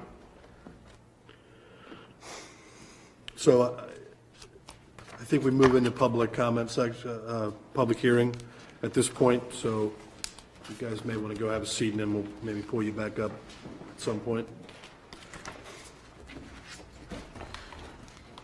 The subject of this hearing is to receive public comment on the growth allocation request for the Carter Farm Traditional Neighborhood Development per section 170-31.16 of the Centerville zoning ordinance. Ms. Sharon Van Emberg will now provide background on the growth allocation request. Mr. Showalter has already covered a lot of the process, so I won't regurgitate that again, but I do want to add a couple of additional elements to that.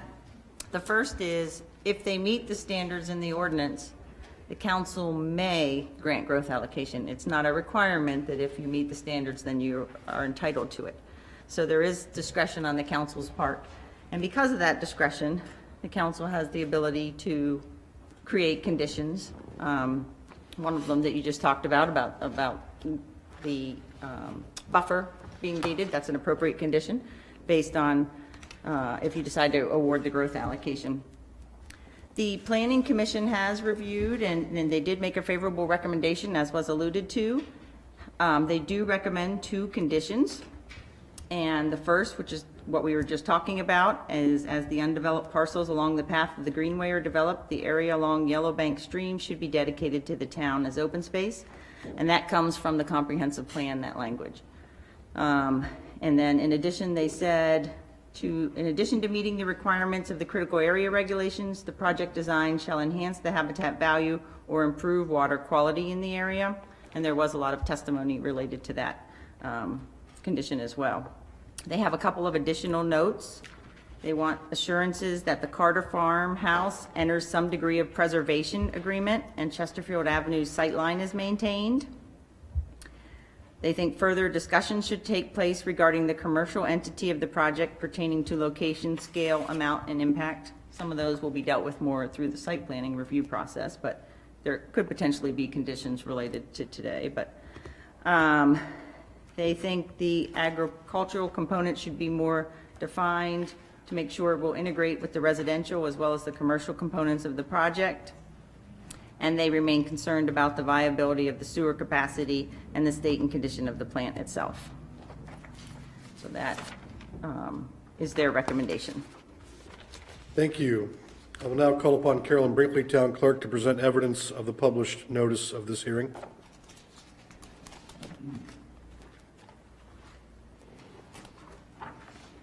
Certificate of Publication, State of Maryland, County of Queen Anne's. This is to certify that the annex legal advertisement has been published in the April 15th and April 22nd editions of the Record Observer. Thank you. We'll first hear from all those in favor of the proposed growth allocation request, and then hear from those opposed. Please keep all comments to 3 minutes. You are welcome to provide written testimony to the Town Council as well. I'm going to dispense with the reading of the public comment guidelines. We've heard those twice. We will now hear from all those in favor of the growth allocation request.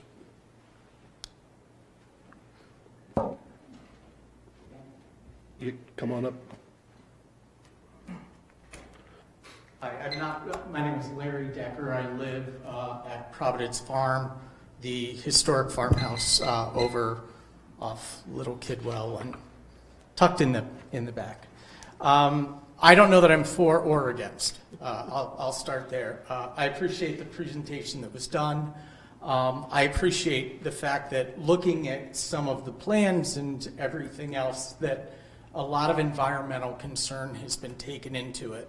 And that the materials that appear to be, that would be used in the construction of the buildings and whatnot are environmentally sustainable. So with all of that, I certainly think it's great. I think growth happens. So, you know, that's something to take into consideration. And the fact that you know, you're doing it not with necessarily conventional, traditional materials that have been used for developing communities and whatnot. You're targeting an environmental approach and sustainable approach. I sincerely appreciate that. I had a couple of questions. Is that okay to ask questions of the? Sure. The first question is, when was the last time that the growth allocation was changed, or that the council had taken this step that's being asked in the critical area. The last time with this project was 2015. 15, I think. Okay. And there was an approved growth allocation from the critical area. And was that for a specific community? Was this same piece of property. Okay. With a much bigger, number of units, bigger footprint. Okay, that's helpful. The other question I have, and we moved out here about 3 years ago from Washington, D.C. I'm a native to upstate New York. I'm familiar with the ECO project in Ithaca. I'm a graduate of Ithaca College and have been back several times. The market, does the market sustain this type of project in Centerville? That's really kind of a concern that I have. One of the reasons I wanted to move out here was because I wanted a little bit of land. I wanted to be able to drive my car, much to my partner's dislike. Certainly, the ability to walk in a city. I can think of a neighborhood within Washington, D.C. where this project would be great. You can take another minute. But I guess the question is, who do you envision the average person, family, buying in this community where parking is communal, where you don't have a garage to put your car when it's going to ice and snow? I'm all about the walking aspect of the community and whatnot, but I'm concerned, I guess, about the cost as it pertains to the individuals that you would be marketing to live there. Thank you. Thank you. Anyone else supportive of the project or the growth allocation request, I should say? By all means, yeah. Hello, my name's Sandy Huffer. I own 200 Corsica Street, next to Corsica Street, just down the road. I've owned that since 2000. And I also grew up in Centerville. I went to middle school, elementary school, and college, high school. And so I grew up most of my life here in Centerville, so I'm very familiar with the town. And also Carter Farm, I'm very familiar with that as well. I was one of the kids who went out there, had swimming lessons, Judge Carter. I'm very familiar with the town, and I love this town. Moved away, went to college like most people, but came back. And I love historic preservation. So the preservation of this house is critical to this community, because I plan to be one of the people who are going to own one of these houses at this development. I'm extremely proud of it, and having my history here in Centerville. This project has so many wonderful things it has to offer this community. The environmental aspect is huge for me. It matters a lot. I want to give back to the environment, not take away. And so what this development will do is exactly that. The preservation of the farmhouse is paramount. And so net zero construction, absolutely critical. This is a living community. It's one that's going to be open to the community. And the historic preservation is huge as well, and the trails relating to the community. So I think this has a tremendous amount. It's not a huge footprint. Prior plans had a much more density associated with this, a tremendous amount of open space on this, and the agricultural aspect. This will continue to be a farm. It will have that farm agricultural presence in the town. We should be extremely pleased that someone wants to do this type of project in this town and continue to have it and not just be homes. And that's all it's here, and that's all it would have. And it's walkable to the town. So and then a small amount of commercial, which will, again, tie back to the agricultural aspect of this community. A tremendous amount of synergy for it.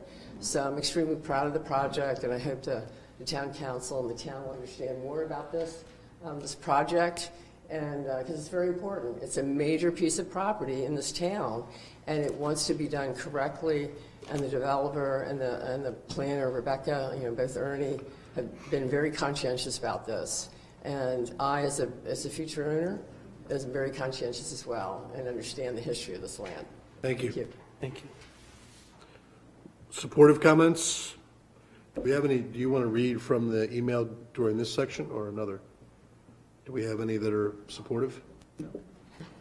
We do not have any supportive correspondence. So one more time, supportive comments here now? Okay, Fred says no. We will now hear from all those opposing the growth allocation request.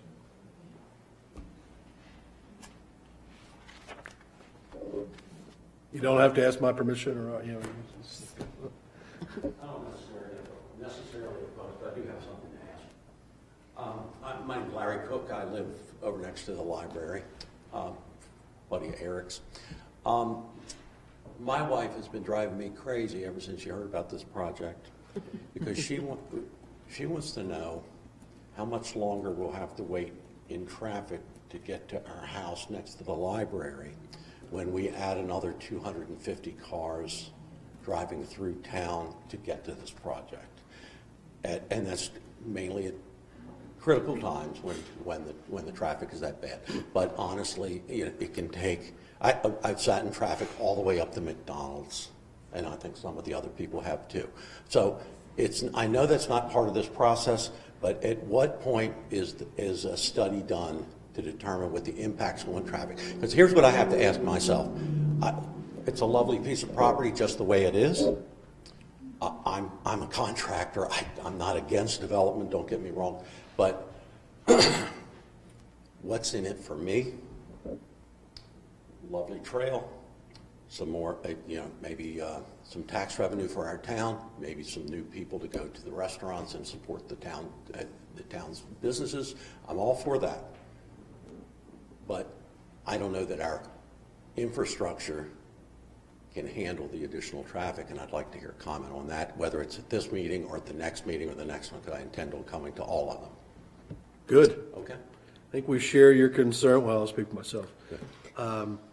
I share your concerns about traffic, not only on Commerce and Liberty, but on Chesterfield. My kids are in that school every single day. So is my wife. And so, I've got concerns about what the school pick up and let out already looks like. Right. Without another 145 homes. I would also ask the developers if there's any consideration towards, and here again, I'm an electrical contractor, so I'm bringing this up. Obviously, the tendency is to head towards using electric cars. These cars aren't going to have garages. I know because we run into this in other communities. Charging stations, whether that's been a consideration or not. I know it's a little early in their planning and all that, but I think that's something that's got to be considered because in coming years, half the cars out there are going to be electric, and some of them are going to live in this neighborhood. So, all right, I thank you. Thank you. If I can comment on the traffic management piece, Larry, I'm real appreciative of you rising to make that point. I think there's a parallel here to the wastewater treatment facilities. Chip, our town manager, and others have been very good about saying, what's interesting is we're awaiting a decision on the replacement/increased capacity facility, hopefully between now and October. And while we're doing that, we need to start discussions as a council on the next facility based on the lifetime duration of that. And so that logic applies to this project and others as well. I have to report that I am pleased that as I have asked questions as a new council member on what are the options if we want to start looking at the eastern side of the town, creating access that would decompress 213. And the fact that there are several plans that are sort of already on the shelf as options, I think speaks to the fact that folks on previous councils and previous staff, current staff, are thinking in that way. I think I speak for all of us when I say we want to look at those things very carefully. And what I'm hearing from you and the community is spend some time really doing that. And so I, for one, I can't speak for everybody on this, I want to push for that personally, this project and beyond, because that's something we get complaints about a lot, the traffic. Anyone else opposing? We've got some emails. We're going to hold them to the same step on up. Good evening. My name is Jeff Bonfoy. My wife and I own multiple properties off of Chesterfield Avenue, directly adjacent to the development. I stand here today, and I don't know necessarily. It seems like there's multiple other public hearings coming, and maybe some of my comments may be more applicable to those, but I feel it's important for you guys to start, garnering an understanding of how some of us that are immediately adjacent to this may feel. I work in an industry that develops properties around the world, and so I'm pro-development, and I think that this parcel offers a lot of opportunity for the community, for the town, but I don't support what is currently being proposed. I think it's very optimistic to assume that, and I think one of the other gentlemen said, this is a much more urban-centric development that I think is going to be challenged by utilization from folks that live in a community that is very car-centric. And that brings me to a couple of the very important things that I'd like to make sure you guys focus on, traffic being one of them. I mean, I can't pull out of my driveway between whatever the let-out date of the elementary school is. I mean, you're waiting in line for a long time. And, this has only 2, maybe 3 entrances that all go to Chesterfield. So there's no current proposed outlay to get that out. And, Gunston, I think, is growing. And so the traffic that's heading, that direction seems to be increasing as we've lived here. I have no idea why the council would consider commercial activities off of Chesterfield Avenue when you have all of this infrastructure that's sitting here underutilized. In an area that's much more conducive to accept the traffic. And if they're truly proposing a walkable community, have those folks walk to the commercial area within the town. It doesn't make any sense to me to have folks, trying to drive towards that, drive more traffic that's not associated with the folks that would live here towards that community, increasing those challenges. And I don't understand how the town is envisioning having such an intermingling between public roads and HOA. I mean, how would you contemplate snow removal, trash removal, street lighting and all these things when, you have all these loop-de-loos that connect up to what is being proposed as public roads?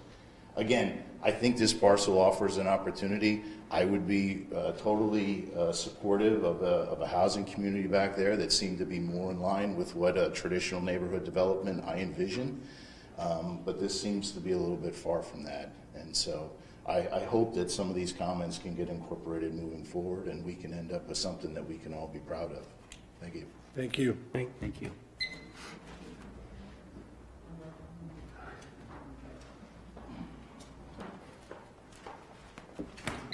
Thank you, Council. Tim McCluskey, Watson Road. A couple of things I wanted to talk about: the town's wastewater treatment system, as described on the record by council members in a recent public meeting, is, quote, dangerously close, if not past a point where it could fail. If that's true, is granting this application appropriate? Why would we consider adding more to it? There was a slide that was recently put up that in stage one, they're looking for 88 EDUs, which is 49% of the remaining capacity. That's it, right? Stage 2 and stage 3 are looking at a total of 96. So that's at least 51% of the remaining. So that's all of it. That's 100% of what's remaining. And those are scheduled in 2024, 25, and 26. So if for some reason we get some money for this new plant, this is all of it. If we don't get the money, this is it, right? Because you're going to sign a DRRA that's going to guarantee this for probably 10 to 15 years. It's not long ago that Centerville was overextended in its sewer capacity, which caused the state to implement a county-wide building moratorium. Also resulted in the town losing its ability to run its own plant. The town has no idea really if the funding is going to come. I hope that it does, and I'm fully supportive of that. But why not wait until we see what happens? None of this development is done by right. We heard a lot of things here tonight about the growth allocation.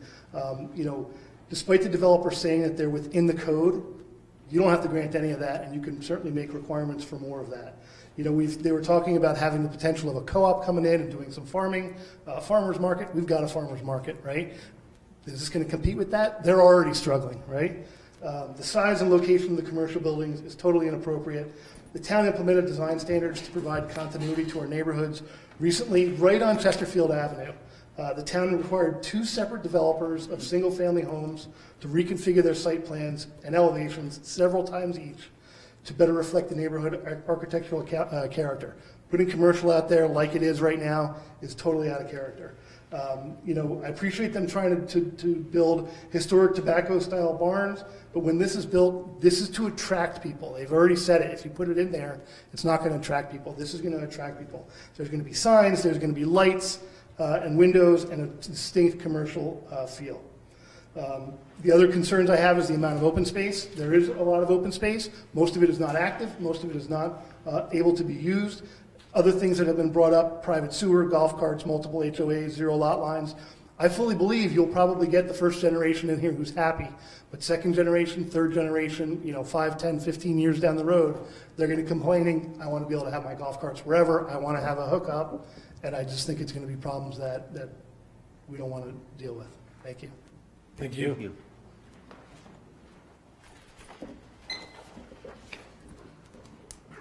Anyone else? By all means. The Centerville Town Council will consider all comments. I'm sorry. That's okay. Just got a lot of reading to do. Town clerk is going to read some correspondence we've received via email. Kristen Schnape, and I apologize if I mess somebody's name up. Dear Centerville Town Council members, I am writing to you in regards to the growth allocation request for the Carter Farm Traditional Neighborhood Development per Sections 170-31.6 of the Centerville Ordinance. I have been a resident of the town of Centerville since 1996. I relocated from a larger city for a more tranquil and quiet community, which I found in our town of Centerville. Over the years, there has been growth, some good, some not so good. In addition to being a resident, I am also employed by the Board of Education of Queen Anne's County Public Schools. I've spent most of my career as an educator at Centerville Elementary. The development of Northbrook and the continued construction of homes around the town of Centerville have greatly impacted the population of our schools. Class sizes have increased with little relief in sight. The addition of these homes will most likely add undue strain to our already overcrowded schools. Centerville Elementary has the 3rd largest school population, falling only under the 2 county high schools. CES has no permanent solution forecasted to address the uptick in student numbers. The impact of this development proposal doesn't only affect Centerville's adults, this decision could affect our children for years, possibly decades to come.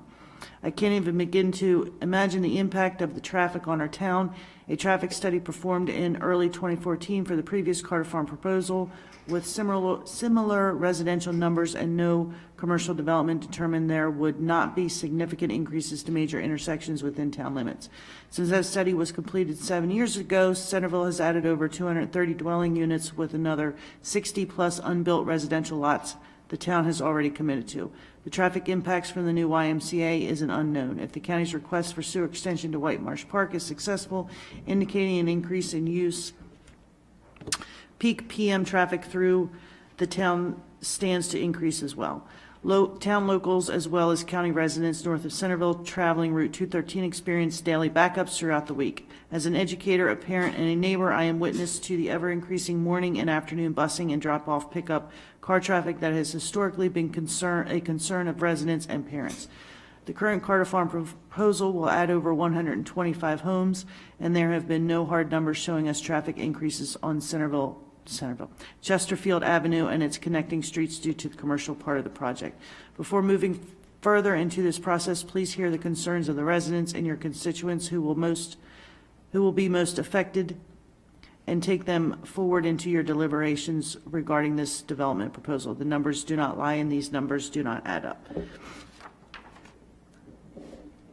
Carrie York, 102 Watson Road. This email shall serve as my written testimony objecting to the Carter Farm growth allocation request to be discussed during the town council meeting this evening. My objection is based on the wastewater issues with the current treatment plant at 91% capacity and the amount of additional traffic congestion. The last traffic study was done in 2014, and since that time, Centerville has added over 230 dwelling units as well as new and expanded county and state facilities. New amenities, the upcoming YMCA, and the wharf property improvements will also impact traffic. Currently, there are peak afternoon backups on 213 from the Coursevall Road traffic light to the Water Street, Commerce Street intersection that local residents experience Monday through Friday. The AM/PM school busing and car traffic has been increasing as well and has been a concern for those of us who live on Chesterfield and Watson Road. The addition of 130-plus homes, a still unknown and uncalculated traffic load due to the commercial entity, all before considering proposed net new agricultural usage on the infill site. The additional vehicles from this development will more than maximize acceptable traffic flow. Thank you for your consideration, and kindly add these objections to others that may be presented. Darren Brown, 411 Chesterfield Avenue. Good evening, council members. I'd like to provide some comment on the growth allocation ordinance for Carter Farm that will be discussed this evening. As former chairman of the Town of Centerville Planning Commission, and perhaps most importantly, an adjacent homeowner to the property in question, I am honestly excited to see this project moving forward, and I think that overall, so I do have a little moving forward, and I think that overall the Carter Farm development proposed will be a benefit to the community. I see a vibrant and healthy future for our town, and the proposed Carter Farm development can be an integral part of that future. However, I do have some concerns about certain aspects of this project, and I think the council should take into consideration moving forward. The first is the commercial buildings along Chesterfield Avenue. As someone who has traveled Chesterfield Avenue west from town knows, the road has a certain grandeur and feel about it. The alignment with the original Carter Farm house and the beautiful architecture of many of the houses along the road make for a stunning journey toward the western part of town. To turn the bend and be presented with large commercial buildings in an otherwise almost entirely residential area is not in the town's best interest. The original zoning of the Carter Farm property was traditional neighborhood development. Think Gibson's grant on Ken Island. The town's comprehensive plan did not envision any commercial development on that property. I am not opposed to commercial development, as I think it is an integral part of the entire proposal, but I do think it should be moved away from Chesterfield Avenue. The frontage of this new neighborhood should be entirely residential to fit the character of the rest of Chesterfield Avenue. Another concern I have is the significant increase in traffic along Chesterfield Avenue that will inevitably come from a neighborhood of this size. Chesterfield Avenue is already a busy street that frequently backs up during school pickup and drop-off. The addition of 130 residences plus various businesses will significantly increase that traffic burden. This burden will propagate to the traffic light at Water Street and Liberty, as well as down Watson, which, as anyone who tries to walk down Watson knows, is already way too busy for its size. I think a concerted effort should be made to connect the Carter Farm neighborhood directly to Liberty Street through the Board of Education property, and perhaps connecting to Johnstown Lane if possible. This connection could also go through town-owned property. At the very minimum, a formal and publicly accessible traffic study should be performed as soon as possible so that the developer may address concerns early. Thank you for your time to hear my concerns about them and taking them into consideration. Please accept this submission regarding the development of Carter Farm property on Chesterfield Avenue. I am a long-term resident of Centerville and live within walking distance of the proposed site. Given the growth that has occurred in and around Centerville in recent years, I believe the project to be too large in scope and detrimental to both the town's historic charm and its infrastructure. Perhaps there should be both a feasibility and traffic study before moving forward. Traffic in town has become a concern, with incoming traffic backing up on the south side of 213 past the Food Line Shopping Center most afternoons. It also creates long lines of vehicles at the end of the school day. West Water Street, the one-way dog leg extension of Chesterfield Avenue, backs up at the Liberty Street light. Has thought been given to the potential swell of students in our school system, and it's my understanding that our water treatment system is at or near capacity. A larger facility would need to be considered at great expense. I believe the proposed retail portion of the project shouldn't be allowed at all, and the number of homes should be reduced. Thank you for the opportunity to voice my concerns. Rhonda Townley.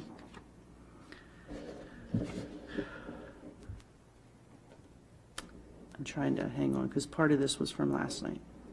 Okay.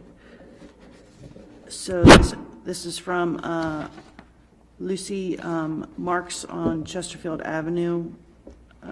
I would like to express my concerns over the proposed plans for the development on Chesterfield Avenue on the property formerly owned by the Carter family. There are several problems with the current proposal.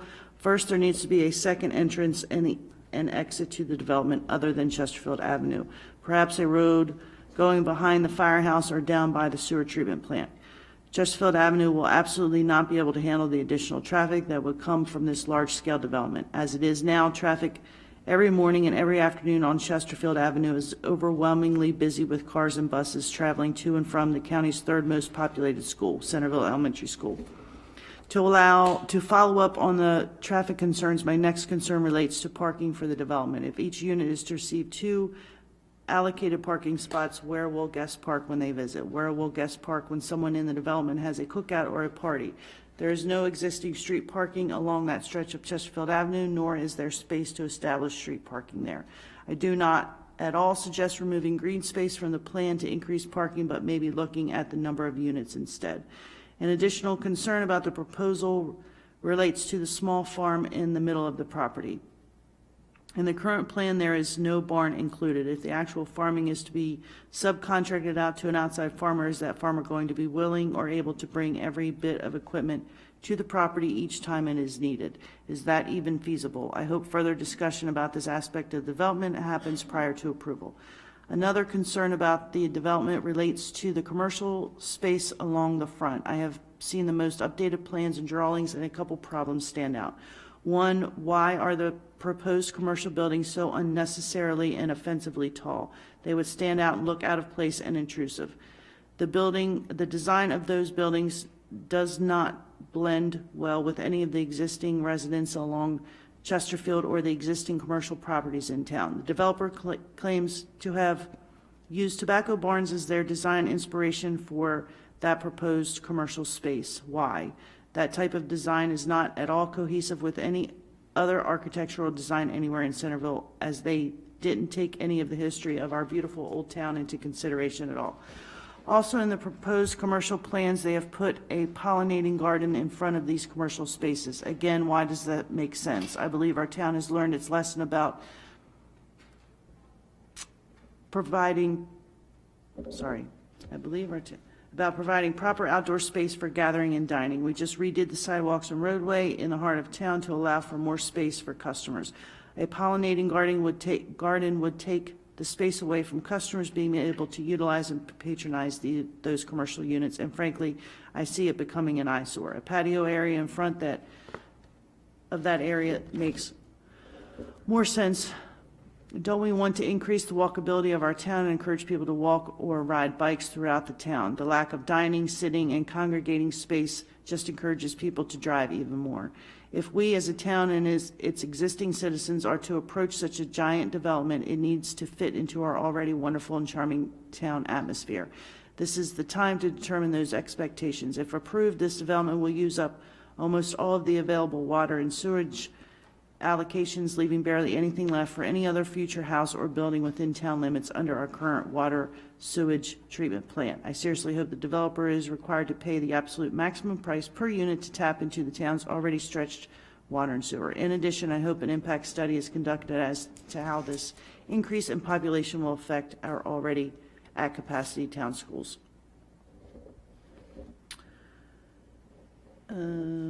This is from Jeff Phillips. The address is Annapolis Junction, Maryland. But I'm not sure if he's a town resident or not. 708 Churchill Road. Churchill, okay. Regarding the meeting to be held tonight about Ordinance 07-2022, I hold the opinion that the allowable size of the convenience store, this is the other one. That's why I knew his address. I don't want everybody to think I know everybody's address. Very strange. Oh, this is rural farms, not, okay. Rain Man. Sorry. Rain Man, yeah. Rain Man. I read the white pages. Ooh, okay. Deborah Scajari, I hope I said that right. Did I say that right, Kara? I am sending a note about Carter Farm as my husband and I are across the bridge on an appointment and will not be able to. We live at 406 Chesterfield Avenue, right next to the farm, and are completely against this project. If it were going to be a small development, it would be one thing, but something of this magnitude is just too much for our small, charming, and historic neighborhood. And this is from Robert McGorry, 311 Chesterfield Avenue. Dear council members of the town of Centerville, as a near neighbor residing on Chesterfield Avenue for the past 16 years, I have followed with interest the various proposals for development of the Carter Farm. I testified before you at a recent meeting and attended the open house hosted by the developer. The current development proposal has much merit, but still has several challenges that I hope the town council will resolve by placing conditions. The concessions you have made and are being asked to make to the current developer are significant and have been voluntary and discretionary acts by the town council. I urge you not to rush your decision based on an artificial timeline, but to proceed deliberately until the challenges with the current plan are resolved to the community's satisfaction. The key challenges are that the development has too much commercial space, and that much of this new commercial space and the related parking are too close to Chesterfield Avenue and not adequately buffered. Although the longstanding PUD overlay zone allows modest commercial uses specifically geared to serving the residents of the PUD, the amount of commercial space proposed exceeds what is needed to serve the new residents of the Carter Farm development. The proposal is not for a barbershop or daycare to serve the new residents of this particular development, but rather for, among others, a new restaurant as well as ill-defined agribusiness uses, most of which could easily and more appropriately be located in an existing commercial zone rather than in a residential area.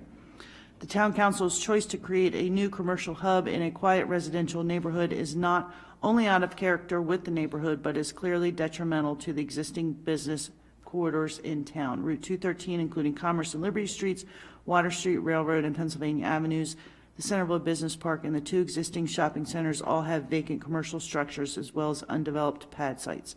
Why is the council voluntarily giving commercial concessions to this particular developer when doing so is not consistent with the community plan and not at all in the interest of existing commercial property owners who have been trying for years or sometimes decades to fill their vacant commercial properties and develop their commercial parcels?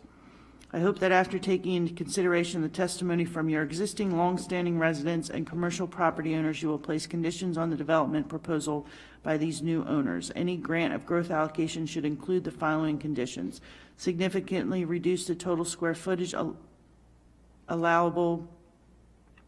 I know it's a different word, and I can't say it.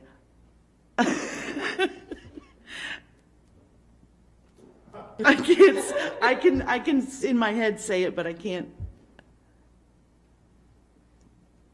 Reduce the square footage allocated to the commercial. Yeah, basically allocable. That's how he had it. I could not verbalize that to commercial uses. Reduce the size and scale of commercial and other structures to be consistent with and comparable to the existing structures along Chesterfield Avenue. Ensure that all structures conform to the minimum standard setbacks along Chesterfield Avenue as per the code, without reductions accounting for certain grandfathered structures that may have reduced setbacks, and require that all such commercial uses and related parking be located interior to the development, further away from the existing roadways and adequately screened by residential components of the development and using buffer yards. Rather than allowing development to proceed as was outlined in the then current town zoning and subdivision codes and consistent with the town's award-winning community plan, the town council has already granted extensive concessions as requested by the current owner in the form of text amendments, dramatically expanding the scope of commercial uses allowed for this property in an underlying zoning that is residential in character. These text changes also reallocated certain approval authorities to the benefit of the developer. As a second discretionary act, the council is now being asked to provide growth allocation in the critical area. While this property is a logical choice to receive growth allocation, such growth allocation is a valuable and limited resource. You should use the council's sole discretion in granting growth allocation to this development to place conditions that resolve the challenges described. Thank you for considering these requests. I'm done. I need some water. Thank you. The Centerville Town Council will consider all comments presented this evening before making a final decision regarding the growth allocation request. Do I hear a motion to adjourn this hearing? So moved. Second? Second. All in favor say aye. Aye. This hearing is adjourned. We are going to move into the constant yield tax rate public hearing.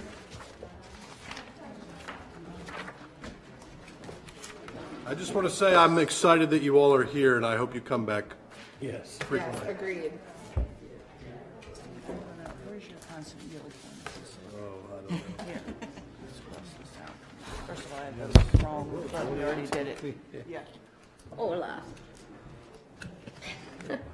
Nothing clears a room like constant yield. That's that good talk. Ain't nobody got time for that. People that needed to hear this just left. I will now convene this hearing. But I don't know the band. I can't feel my neck. I will now convene this hearing concerning the constant yield tax rate for the town of Centerville for fiscal year 2023.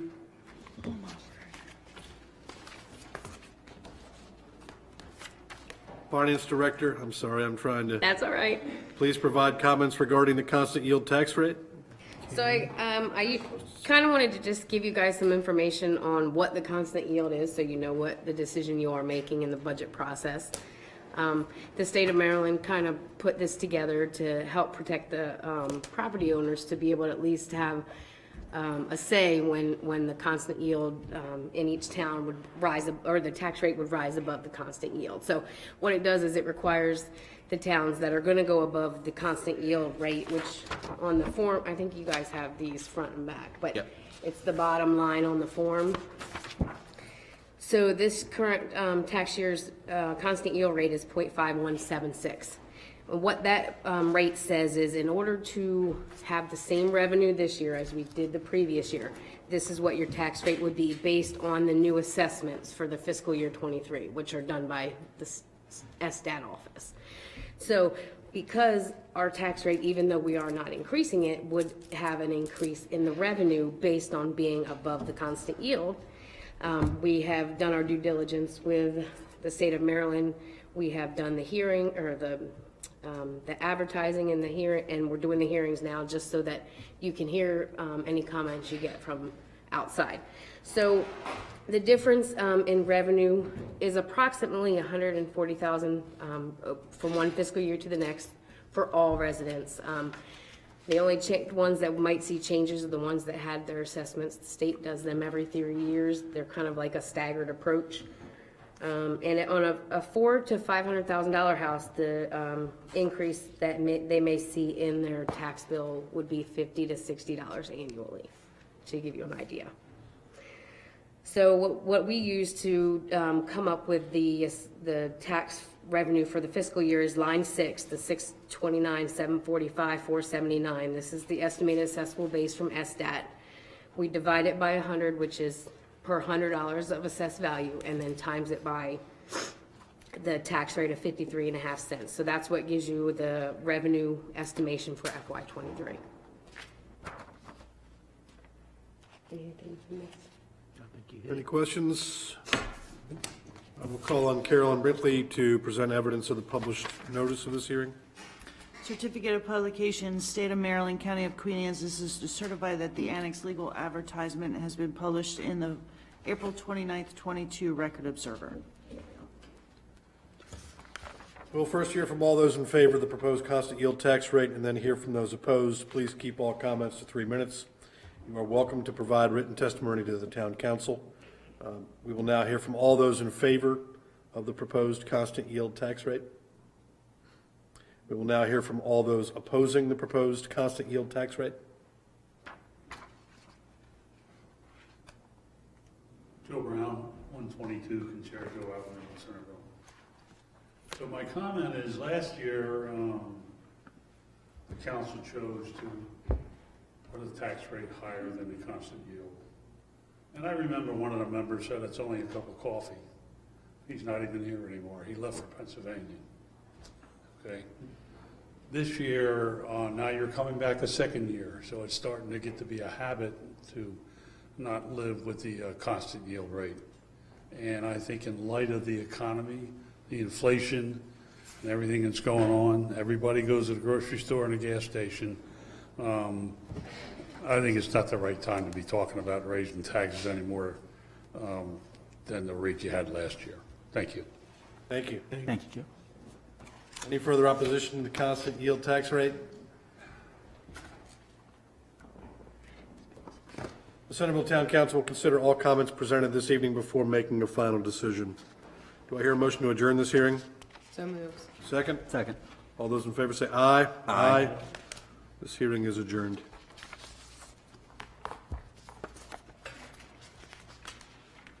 Second to find my agenda. Doing the old business, which is the second reading of the FY23 budget. Also have to find an ordinance for the purpose of adopting a budget for the town of Centerville for fiscal year 2023.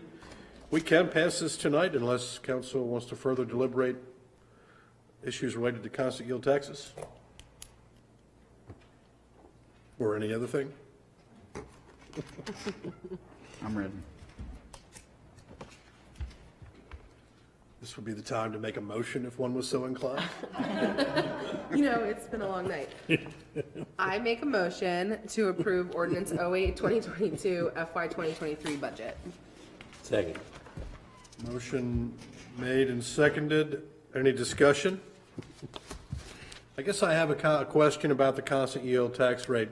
When we put this together, you might want to come back up here. I'm sorry, I should have asked this before. When we put this budget together over 4 budget work sessions, the revenue we were estimating was based on the exact same tax rate that we had last year. But the revenue, was the revenue pegged to this constant yield number, this extra $140,000?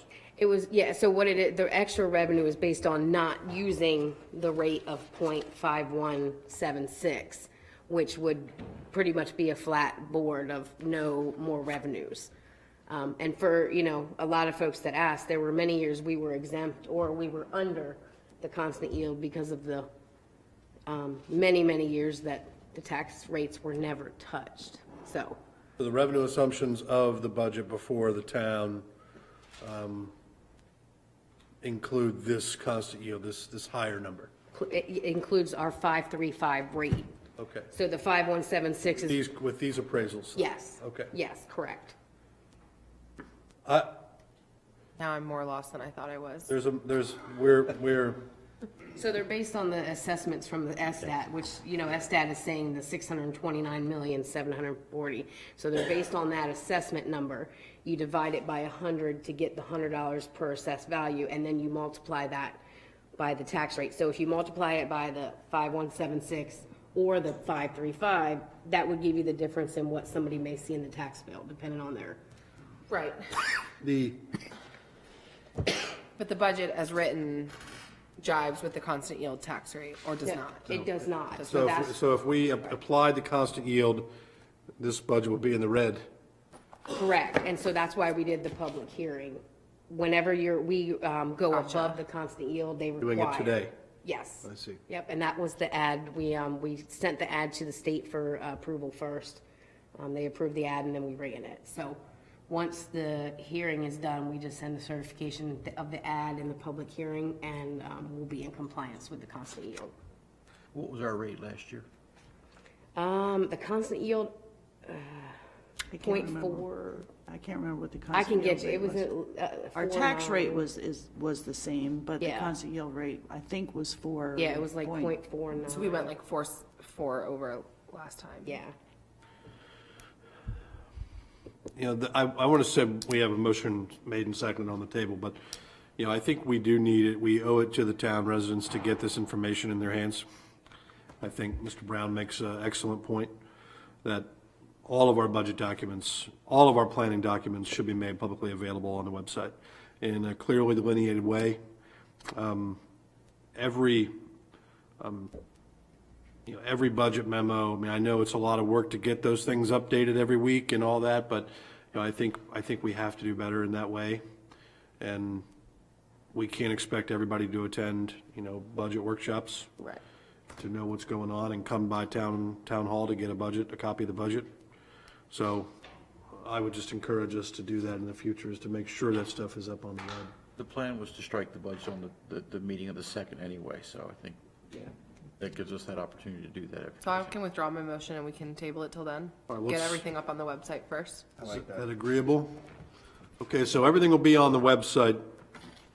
What exactly are you looking to go on the I website? want my constant yield paper for people to see. I would prefer everything to be on the website that we have. The budgets are on Budget's there. been on the website. Let's just put that, when you go on to centerville.org, which is not our web address, I'm not sure where that will take you. Somewhere. There should be, I think we put up a window that says, read the town budget here. Yeah, and the only all thing, that. at this moment, the only thing budget-wise that's not there is the one pager we'll put on there now for the No, constant. but if it's, Let's just make if it it's in super, news, go to townofcenterville.org and have it be the first thing you see. That's the problem with our current website. I can't do that stuff. I can't put special boxes up on the website. So that's the issue. Changing contractors on the website because we did not have full ownership of manipulating data within the web package, so. Well, under the current constructs, let's make it as accessible as possible. Yep. Yeah, please. All right, so agreement to withdraw that motion? Yes. Okay, perfect. Town Hall, thank you, Karen. Town Hall physical improvements, So the bids have come through, significant reduction, and based on what our discussions were with the council and approvals on the use of encumbered funds from prior years, we are going to go ahead and execute and do the painting for $29,000 in June. Drop the price $10,000 when we rebid, drop to 25%. Funny how that works. In it though. right? Anything else? Yes, sir. No. All right, moving into new business, Carter Farm growth allocation discussion. Do we have anything we want to do here with this tonight? The developer has requested a first reading. We are under no obligation to do that. We certainly have a lot of other things we could get into still here, so. I would just ask, is there any reason not to do that? That's pretty strong, since it is short and to the point and pretty standard. Doesn't force us to make a decision anytime soon thereafter, but it does at least move the process forward. So based on the public comment, my response to that would be, there's a lot of unanswered questions about this development. Right. And from traffic to council's impression of the commercial space, I am not inclined to move forward with a first reading. I'm not inclined to sort of get that process started tonight. That by no means should be implied as an opposition to the project. I'm not opposed to the project, but there are, a number of questions related to commercial development and the conditions of the growth allocation that I don't think I'm prepared to move forward tonight with that. I'm curious what other people think. And there are questions outstanding, in my opinion, about the HOA structure. There's questions about, whether this is all public or all private. Right. That I think we ought to start answering some of these questions at some point, right? We can't keep moving forward with these questions to be answered another day, I guess is my assertion. I understand that. I would just want to ask Sharon, what of things like HOA concerns, because I have many there, should be part of this growth allocation discussion, or are they more appropriate at a different time? Because to me, the look and feel of the commercial is more appropriate at the site plan moment than necessarily at growth allocation. And so, I'm not opposed to the project either. I'm not interested in slowing it down just for the sake of slowing it down. But I definitely, there's conditions I would want to see, like the trail. I have some concerns about how much the developer is expecting the HOA to manage. I share the concerns, and I've shared with the developer every time I've spoken to them.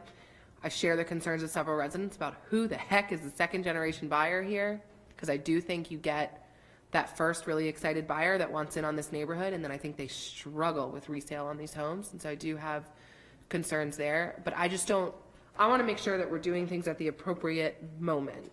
And so things like what the frontage on Chesterfield looks like for commercial, to me, that's site plan, not growth allocation. That's the concern that I have. And so I guess a couple things. We've got one question I do think is highly relevant to the condition of approval, which is section 170-31.6 F10, which provides that a condition of approval shall be that the project's approved for growth allocation be substantially completed within 3 years of the date of approval. Substantially completed as defined, is defined as projects in which all public improvements such as roads, sewer, and/or water facilities have been built. So I guess there's a question of here is, what are we expecting to be substantially completed in that 3-year time frame? Right. Which begs the question, how many of the roads are public and how many of the roads are private? Right. My inclination would be any and all public roads, the sewer and the water mains, the 2 pump stations, the trail and the perimeter trail and the internal trail, as we received from staff recommendations, need to be completed to be considered substantially completed within that 3-year time frame. But that leaves the question of what's public, what's private.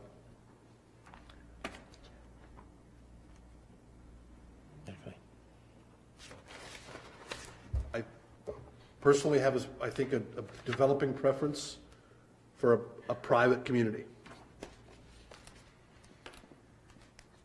that's fully private. But I'm not by any means wedded to that. I just, over time, thinking about this project, that's where I'm leaning. So you're saying instead of the multifamily phase being public? Yes, But it's all all private. private. It's all private, Except the trail? except the trail. Or conversely, it's all public. I think it needs to be all one thing or all the other, I guess is my. But we don't, One or the other, not- want to not own half it, and half. right? No, our preference from a staff perspective is if it is going to be all public, that it is built to traditional home unit standards. And not include the winners. Yeah, I mean, I have concerns, I do, about how much is private, how much is public. I, quite frankly, don't share the concern about the frontage on Chesterfield and the commercial. I think it's small enough.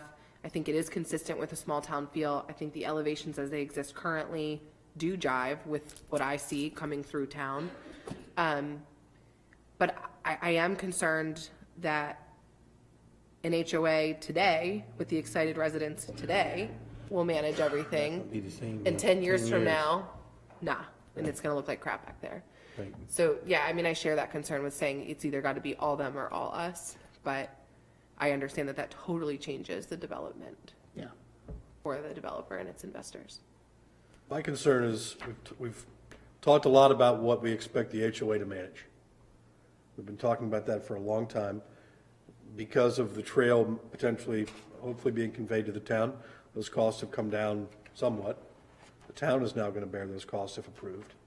But I sure would like to see some assessment of what all this is going to cost the HOA to manage over time. And then what is this HOA fee going to be per unit? And is it a realistic expectation for someone buying a $400,000 house to have whatever that HOA fee is going to need to be to cover all these costs? That is a pretty big question that we're not getting any closer to an answer on. Now, I appreciate what's in number 5 of what you guys have submitted to us. And I've read through this pretty extensively. That's not it. Here we go. So proposed terms of future development. This is the proposed DRRA. Number 5. There's some language here. I think this stuff is strong. This language is strong to me. I like the perpetual maintenance and things of that nature, but I just am curious what all that's going to cost. And is this going to be where you come in and buy a $400,000 house and have a $1,000 a month HOA because we've got ag land to take care of and we've got a number of other things we have to take care of. Those are, it's not hostile to the project, it's just questions that we need answered. And I think that question in particular is legitimate. The concern that I continue to have is just, are we squarely lining these questions up against what the actual step is? So what you just mentioned, Steve, is, in my opinion, a DRRA item. Does that need to be discussed for the growth allocation? I don't know. And I just have a question too about that, even if this is not the appropriate time. Sharon, let's say 10 years from now, they've got a ton of HOA delinquency in there because the second generation buyers just don't have the same priorities as the first gen buyer, and things are not being adequately maintained. will the town have the authority to condemn a private road, let's say, that's not being maintained, condemn a private sewer pump that's not being maintained? And like, to what end would we have to take those over? I mean, you could. I would think that would be a last resort. I would think you'd want to implement first your mechanism to require the repairs and upgrades to be done and assess those costs against those homeowners rather than making an expense of the entire town. I would think the latter would be the last resort. So you'd have to try, I think we would try the other first. Right. And then, to what Sharon just mentioned, I look at what to do to town staff if we start putting liens against the properties within the community.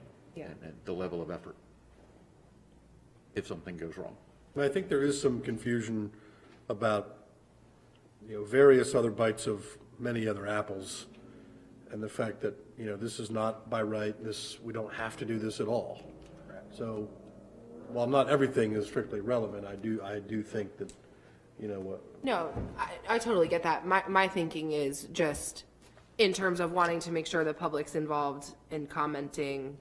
I don't want someone to be like, well, I'm going to bring my concerns about that at the site plan phase, or my support of that even at the site plan phase, because it's about the look and feel of the project, and thinking growth allocation's just totally separate from that. So that's my thinking in doing things at the appropriate time. But I do agree that just overall discussion of the project is important, and I think how full this room was tonight is an indication of that the community cares what happens here, which is great. if you all want to come back up, you're welcome to. I mean, Yeah, we don't mean to just talk about you like you're not here, but.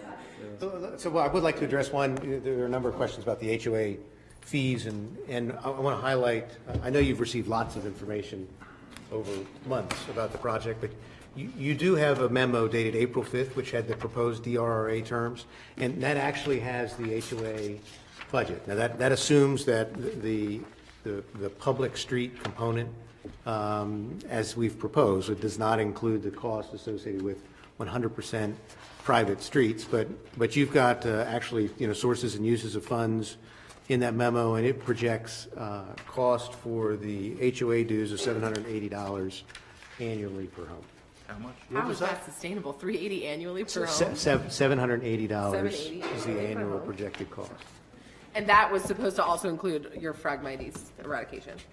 Was that, Okay, so Phragmites management is typically, that's a chemical application, it's chemical spray. That doesn't just seem realistic to me. When was the date of that memo?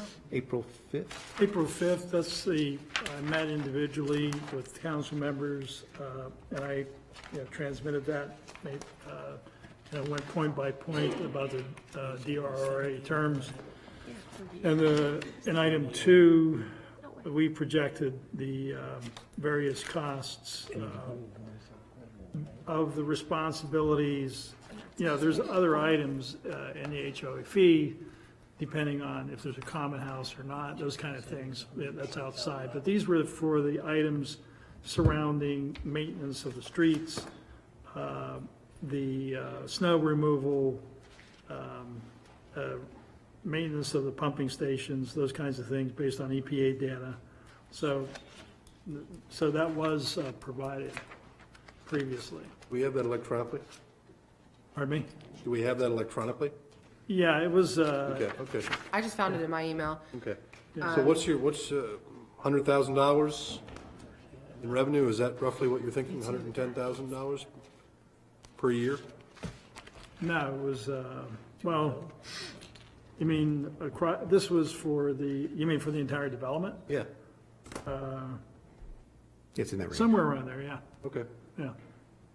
And do you have a proposal for the initial funding for the HOA to make sure it's adequately funded to start? That was a point of negotiation. Yes, we haven't said that number, but do intend to have a capitalization fee in the document, so that when, in the first transfer of a home from the builder to the first purchaser, there'd be an additional fee above and beyond the dues for initial capitalization of the HOA. But, again, we understand there are other concerns. We do feel we meet the requirements of growth allocation. which primarily center on, the environmental aspects and the other aspects that we testified about. So, and we do intend to respond to concerns about traffic, commercial. I said earlier that we were here to listen, and present and listen, and we will respond. So conditional approvals or whatnot are something that we take very seriously, and we will respond to those conditions. So I guess I started out the questions asking about the size and location of the commercial space. You've heard multiple public comments about the commercial space. So when you say you're prepared to respond to those comments, what does that response look like moving forward with the Planning Commission? Well, I think we will certainly address that with the Planning Commission when we're able to present in front of them. And some of that data will be, one of the major concerns I heard was traffic generation from the commercial, okay? Again, the data we have shows that we're just 10% above what the previous approval would generate, and that includes the commercial. So we're willing to adjust that certainly to at or below that traffic generation, which would reduce the commercial somewhat. So, but, we're here to, again, listen and respond. So we're not opposed to reducing the commercial on the traffic criteria basis, okay? So we would do that. What about a fully private development? Well, again, we thought that what we talked about previously was that parcel 3, approximately half these homes are designed to be private and half to be public, if you look at the number of residences, okay? Because I understand that. My question really comes from what I'm hearing from the staff, which this private-public mix makes this a very difficult development to manage over time. Well, I think we'd like to discuss that specifically, what that means, okay? And can we address that in some fashion? The main loop road has always been discussed as public, and that connects very easily and very discernibly to parcel 3.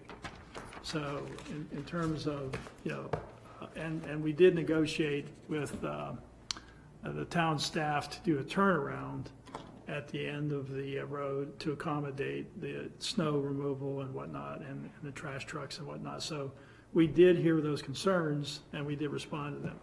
So whether or not there's still a concern there, I'm unaware of it, because we discussed, the notion of parcel 3 being public, and we responded with an alternate design on the roadway to accommodate that. So I think there is some concern about whether that road will, be continued if and when the Board of Development is redeveloped, or Board of Education is redeveloped. I think we prefer just to sort of get that road built up to that standard, well, regardless actually, of what happens at. And the road does, we do show a right-of-way extending to the property line, and the road does, again, we negotiated with, the concerns of staff to widen the roadway, put additional shoulders on it, reinforced shoulders to widen the effectiveness of the road. So in terms of what we're aware of, there were some concerns that we responded to make parcel 3 serviceable, okay? It is connected, the roads were provided the proper width, and so I'm unaware that there were still issues, quite frankly, with servicing parcel 3. And again, parcel 3, the intent was to provide, again, it's a T&D style, so the expectation more, so as we're marketing lots, we talked about the fact that, you have the Wooners, people understand that that's private, that they're going to bear that extra cost. When they look at parcel 3, it looks like a T&D neighborhood. They're going to come to expect those services. So, and we would also hope in parcel 3 some of the townhomes, for instance, that we could build smaller townhomes to make them affordable to young families, teachers, those sorts of people that need that more affordable residence. So that's why, and so burdening them again with taking on the public services, we thought was incongruent with the appearance and the goals of providing some more affordable residences. So the HOA fee would be different in that phase? It would be less, yeah. I just don't, the math just doesn't work for me, even on 780 across all the homes in there, that it would be enough funding per year to manage a farm and private streets and private sewer related things. It just feels too low when you compare it to, say, Symphony Village in town. Jeff and I just looked up what they pay, $239 a month per house. Again, that was just the components related to the providing the services. Well, I'd be curious what the total HOA fee you're proposing would be. Okay, it would vary by, Well, then the range. I mean, Ernie, I'm supportive of the project. Yeah. I think these are legitimate questions. No, I agree. But, I mean, each parcel has different components. For instance, 1A has very, less open space. Give me an average. I mean, I'm just saying, I mean, it feels like to me, it's just probably, being totally honest with you, it feels like to me, every single totally legitimate question is like, well, there's all these factors involved, and so we don't know. And how are we supposed to make any sort of decision when the answer is, like, we don't know. We don't know anything. We don't know. Well, we do know. We can project that. But again, So what is it? whether or not that's appropriate for growth allocation or PUD approval, I think the question is whether, So we can provide the answer. We will provide the answer. I think Okay. there's general angst, right? And I share this. I mean, angst. it's, okay, if I had to pick a number, it's probably I don't care. $400 I'm to just $700. telling you why I think it's appropriate for now, is because there's general angst all across this town about how quickly this is moving forward. And I know you don't agree that it's moving forward quickly. We might have different opinions on that. Right. But with all these unanswered questions. So while this may not fit neatly into the growth allocation conversation, I think it's just like, if not now, when, right? And I don't have a crystal clear answer to that question. But, that's why I think you're sensing from us, let's get some of this stuff on the record now. Okay. Because we've been through numerous steps of this conversation and numerous decision points. And the response has always typically been, we're going to answer that question sometime later on. So can I just add something that before you guys respond? We've had this conversation, myself and the developers, myself in conversations with the developers and the staff. I've continued to be transparent that the number one thing that I'm continuing to hear, whether it be on the council or within the community, is this sounds great, but I'll believe it when I see it. And so to that extent, the fact that you have been able to assemble at various events, these are folks that are actually signed up, ready to go. They want to move in the second it's done. That's helpful. And so back to Steve's point, I think as we can answer these questions and as we can have more fidelity in the HOA being successful, the numbers making sense, I think it's just going to grease the wheels on some of the steps that we need to go through. That's what I'm sensing. Yeah.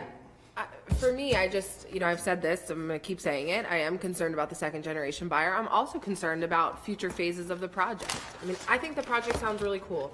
I think it's exactly the sort of thing that fits in Centerville. I don't share the concern that it doesn't fit with our town. I do not want another traditional neighborhood development. I don't want to see another Northbrook out at Carter Farm, for example. So I like the concept, but what I don't want to see is a phase one get built and then it not work out. And now what? Yeah. Now what? We have all these quasi-private streets. We have an HOA that, in my opinion, won't be solvent based on the math as you've presented it currently, and just feel these are totally legitimate questions. And I think I understand the frustration that I've heard from Planning Commission members, that I've heard from others, that it's like concerns get brought to y'all and then the answer doesn't change. I mean, I feel like the trail conversations has been happening since before I got on the council, and still tonight it's, oh, well, we think the trail would be better owned by the HOA. When it's like been abundantly clear, I think, that at Planning Commission, in the community, on this council, that's not what the appetite was for, right? And so what assurances can we get if we were to grant growth allocation that you guys are going to continue to work with the town to make this project work for the town? Because as much as I like it, I'm not going to live there. So you have to have people that are going to buy houses and live there. And I just think these are legitimate questions and concerns. I think a lot of the concerns presented by the public are totally legitimate. And we're just asking for a little bit more information, in my opinion. Now, on that note, I know we're kind of delaying letting you respond, but this is important. We talked at the last meeting, and I'm very happy that Rebecca took a stab at it. I don't know if it's made its way to the Planning Commission yet, but one of the questions I had was if we were to take all of the items that have been requested of you all and plotted them out and used a red, yellow, green shading of whether or not, you know, they were in motion, yellow, green, completely satisfied to someone's satisfaction. The question I had was, are there therefore items that you guys feel are green because you were asked, you considered it, and you made a decision that that was optional, so we're just not going to do that? And there are folks either at the Planning Commission level or at the council level or with TAC that are sitting back saying, well, no, that's not.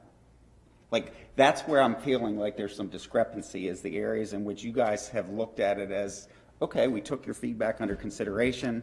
There's nothing by law or code required to do that. So thank you for your suggestion. We're just going to reject that. Yeah, and I want to be clear too that people don't get everything they ask for, right?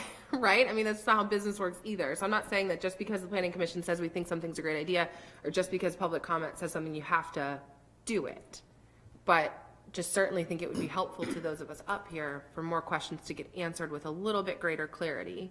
And now that that document is in motion, which I would just ask that we continue to build that allows us to isolate where some of these things have come up, where that's the discrepancy, is you all feel that it's been asked and answered and somebody else is saying, no.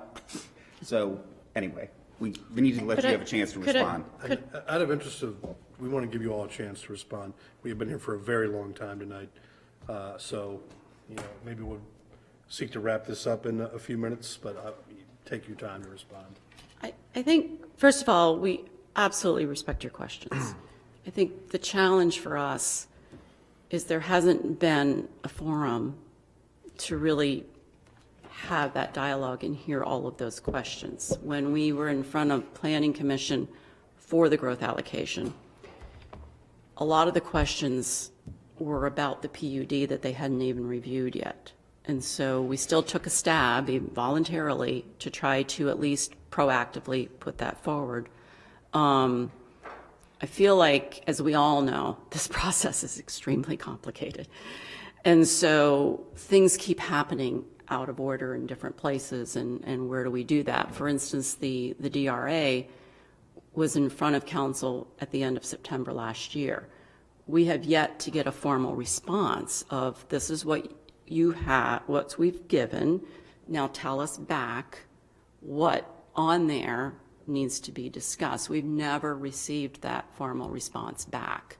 And It seems like a really poor time to choose to present your DRRA a meeting before an election and then expect a response. Well, it was part of our it was part of our whole submission. It wasn't planned. It was just that we got the zoning through plan. I mean, it wasn't our plan to do it that way. It's just that the growth allocation submission and the first PUD submission and the DRA terms, not the resolution, were one big package that went in last September. And so some of that package moved forward. So the conditional approval for step and PUD has moved forward. The GA is now just moving forward. So everything keeps getting out of sync, kind of. And then the DRA, we're just now starting to have that real conversation. We want to have the conversation and answer the questions. We've been trying to answer them as they come in, but they're in different pieces. Let me, maybe if I could bring it to a point and then a conclusion, because I know you have other business tonight. What I would, and I don't want to disagree with Rebecca, but I don't think stuff's occurring out of sequence. It's just that there are a lot of complicated questions and they're interrelated. So I think we followed the town sequence. There are questions that span different processes. They're raised at a time where it's presented. Sometimes it's maybe the best time to address it. Maybe it's not the most ideal or most appropriate, but it's a question that's raised, and it was either addressed were deferred. So I think I think the town is doing stuff in the right process or sequence, but there are sequences and considerations that are intermeshed. What I would suggest, what you have on your agenda tonight is just the ordinance for growth allocation. And the ordinance doesn't have findings of fact. It doesn't have conditions. It's the framework, and the introduction of the ordinance then gets added to it with findings of fact based on your deliberations, which are made based on the public record that was created, and then conditions that you elect to impose. What we submitted, as it's been referred to a lot as the DRRA, and that term I think is a misnomer, because it comes out of your prior growth allocation approval, not your, but the town's prior approval in 2015 had findings of fact, how this project complies with the standards, and then it said growth allocation is conditioned on this project having a developer's rights and responsibilities agreement with the following terms. So those terms are going to be incorporated in a development rights and responsibilities agreement, or DRRA. That agreement actually comes at the conclusion of all of this. Growth allocation is approved, zoning is approved, the DRRA is what ties all of it together, it vests our rights in the zoning, and it provides sort of the final assurances. And I would expect it would be approved concurrent with the final PUD approval. It's always been sort of a misnomer to say we've submitted a DRRA because we don't have zoning yet. But what we did submit months ago are the proposed terms that we would suggest as conditions for the project. And that's what Rebecca said. We haven't received a formal response. The question about the buffer, just to respond to that, tonight I think the question was asked, how would you respond to, ownership? If the town says it's a condition of our approval that we own the buffer, you have the authority to impose that condition. If you ask what our preference is that we own it. Our preference won't change, but we recognize you have the authority to change that. So those conditions are not currently in our draft ordinance, so. They are for you to formulate. Right, and I would suggest we hold off on that first reading just until we get another draft of an ordinance that includes some of the conditions that might be a part of the public record from tonight. And so I would suggest that you communicate with your council. Here's what we've heard. Here's what our questions or concerns are, and here's what our proposed conditions might be. And that those conditions could be formulated so that an ordinance could be advanced. And if there are yellow or red topics on those lists, then those could be addressed. And the proposed DRA terms that we submitted may be a very good starting point for those conditions. And just to go back to the trail conversation, the preference of the developer immaterial to me. What I want to know is what would make you abandon the project, right? So like if we were to put a condition of, and we have consensus to put a condition of ownership of the trail, like at what point do conditions overreach to where you're going to say, I'm not building the Carter farm, right? So I understand the preference might be to own it, Sure. But if it's not something that kills the project, then like we can all have our preferences all day. It doesn't really matter. I wish Santa was real. It's my preference. Well, yeah, we accept, again, we've always proposed that the town effectively own the trail through a permanent easement, okay? So it's a question of the buffer zone, and if the town says we want to own and maintain the buffer zone, then we will agree to that. Okay. All right? And just because it is getting late, so what I'm hearing is you want to hear about HOA fees. We want to resolve public versus private. I briefly went through the rationale of making parcel 3 public. The commercial areas of concern, we're willing to reduce that. We would propose to use the traffic information as a metric to reduce that, okay?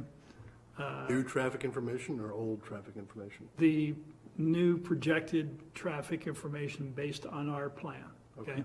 Because they can project the trip generation from our development based on our plan. We still have to do backgrounds. The backgrounds we think should be done in the fall when the new plan goes into effect with the school. Okay, they'd be, instead of trying to rush and get them done before school's out, let's just do that in the fall. So that could be a condition of further approval, okay? Sewer allocation, you still have to resolve. You know, I think we've tried to make our point about, you know, our impact in the 4 years is, you know, about 3% in terms of on the plants. In good faith, we proceeded with, you know, all the approvals and formulation of plans from information March of 21, you know, that we would be able to have some sewer allocation.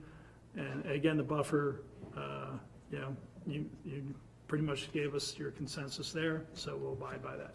So if there's other questions, we want to hear them, and we will respond. I'm sorry if we have appeared not to be responsive. You know, we've tried to be responsive through issuing various memos and whatnot. Maybe they're confusing.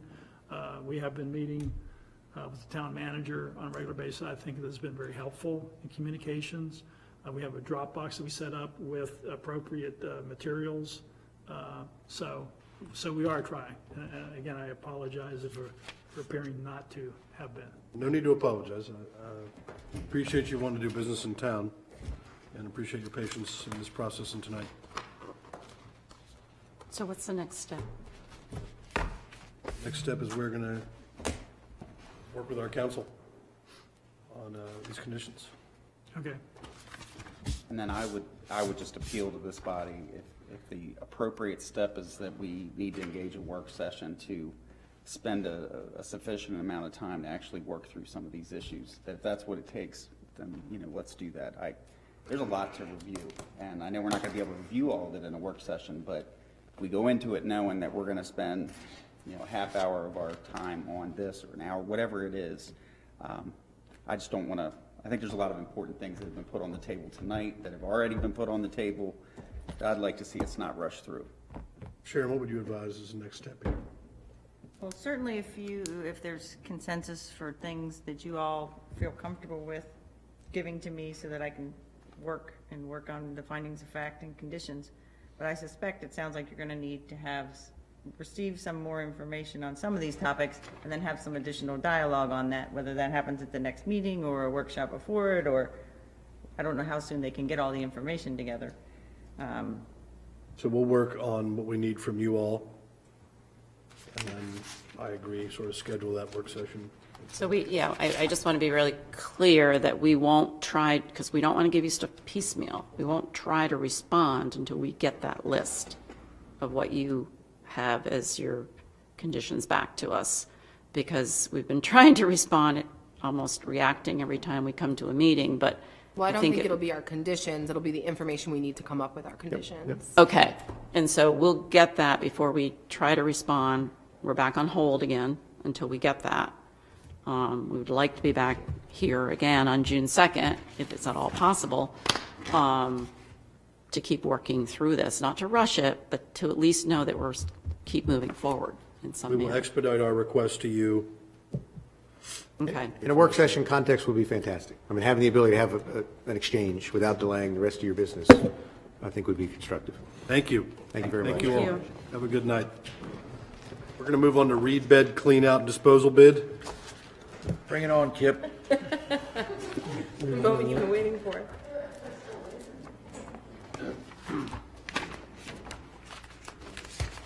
Finally, we get to talk about this. Here's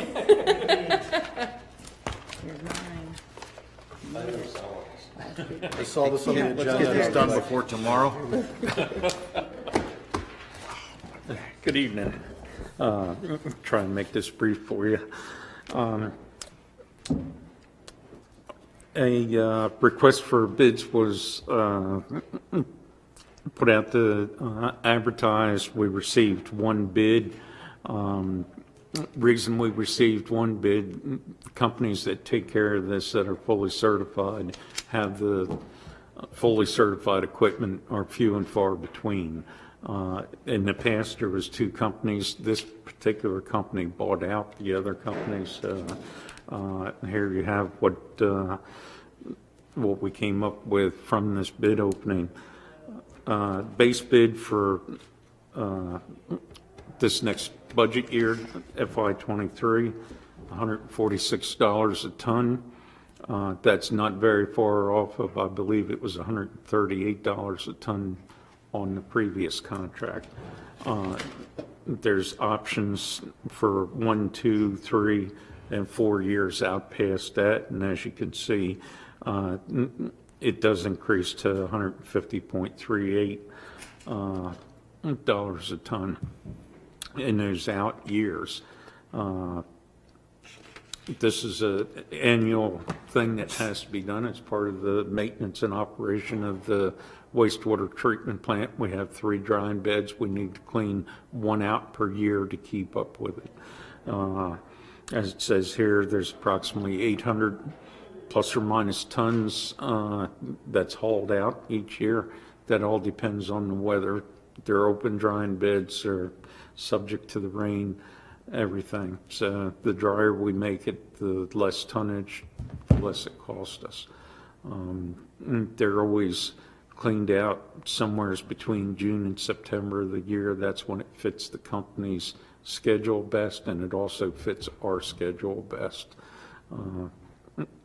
So this is a budgeted, and it's budgeted through the sewer budget, and it's in the contract services portion of the budget. So even with the increase, we're still covered this year in the upcoming budget. So with that said, staff recommends we award it to Centerville. This went over the $100,000 authority change. That's why we're. Is there a motion? Thank you. I make a motion to approve Centerville Central LLC be awarded the contract for the reed bed cleanout and disposal at a cost of $146 per ton in FY22 and $158.38 per ton for each subsequent year through 2026. Second. Any discussion? All those in favor say aye. Aye. Motion carries. Thank you, Kip. All right, we'll move into the 2022 summer meeting schedule discussion. Just real quickly, I'm going to go through a list of dates that would normally be meetings, starting with this one on May 19th, June 2nd, June 16th, July 7th, July 21st, August 4th, and August 18th. Traditionally, we've only had one. We take off August. You take off August, July, and sometimes in June. One meeting? One meeting in July, one meeting in August, and typically it's dependent upon the budget. If you're done the budget, then you've done one meeting in June. In the past, it's also, that second meeting is also corresponded with MML, which will be coming back The day before. the council meeting. Which one? I love you guys, but no thanks. The second meeting in June. Okay, so let's And scratch the July 7th meeting. Can we all agree that 4th of July week, we'd prefer not to meet? And you have not necessarily always done the first or third Thursday. So if someone happens to be on vacation the week of July 21st, they've moved it to, an off week or whatever works for you. You could say we're going to meet this day in June, this day in July, this day in August. Yeah. Are we okay with June 2nd remaining? Clearly, that's the next meeting. June 16th?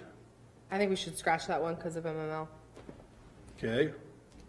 Let's find another time then, maybe. In June. That feels like a long time to go without a meeting. Yeah, if we're scratching the 7th. 2nd to the 21st. Yeah. Um, The 23rd of June? Okay. 6/23? And do we want to keep both of these August dates? No. The 4th or the 18th?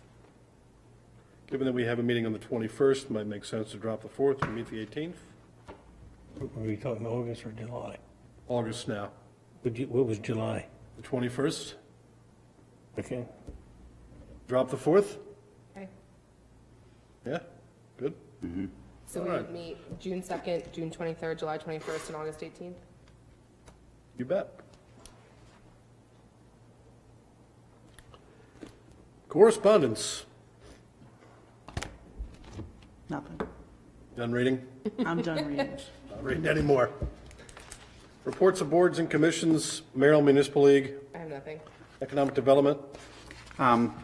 Just want to remind everybody that we're moving in a direction of having a fireside chat on economic development. This is an informal event at which we would invite our county counterparts in economic development, Chamber of Commerce, some of our folks that were our previous volunteers of CETA, to just talk about partnership opportunities, engage potential volunteers, and then potentially set the stage for what would follow, not replace CETA. So more to come on that, but I've continued to brief on that, so I just wanted to keep you all posted. We're hoping to do that in June.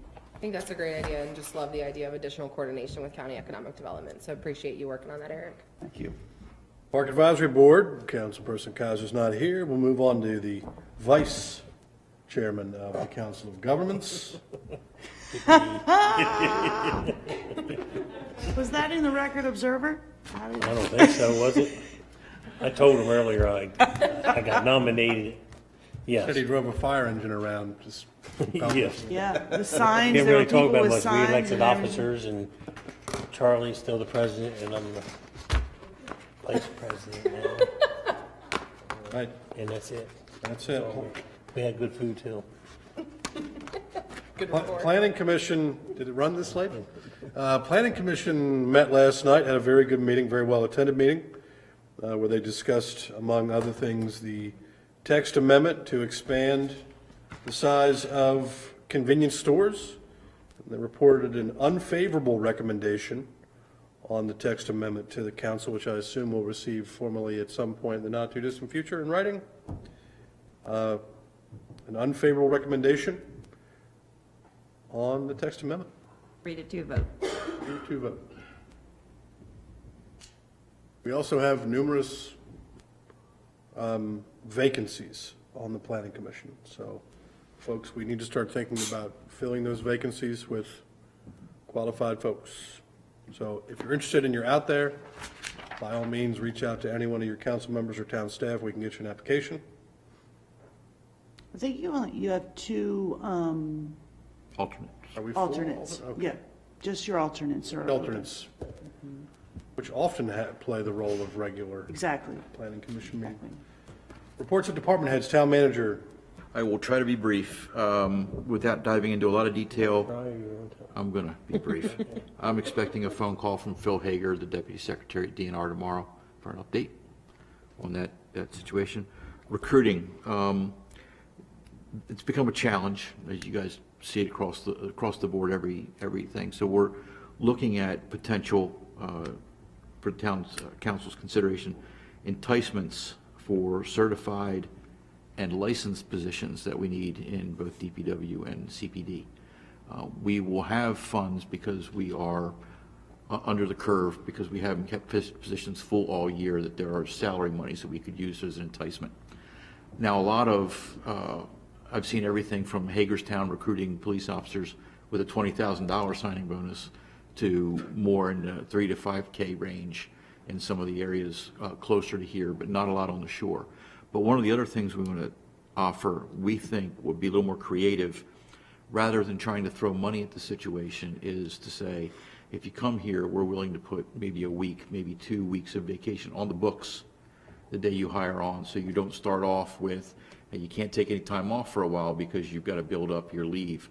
That would be an enticement, not just to come, but possibly to stay, because you don't want to go back to square zero, where suddenly you're trying to earn vacation time back.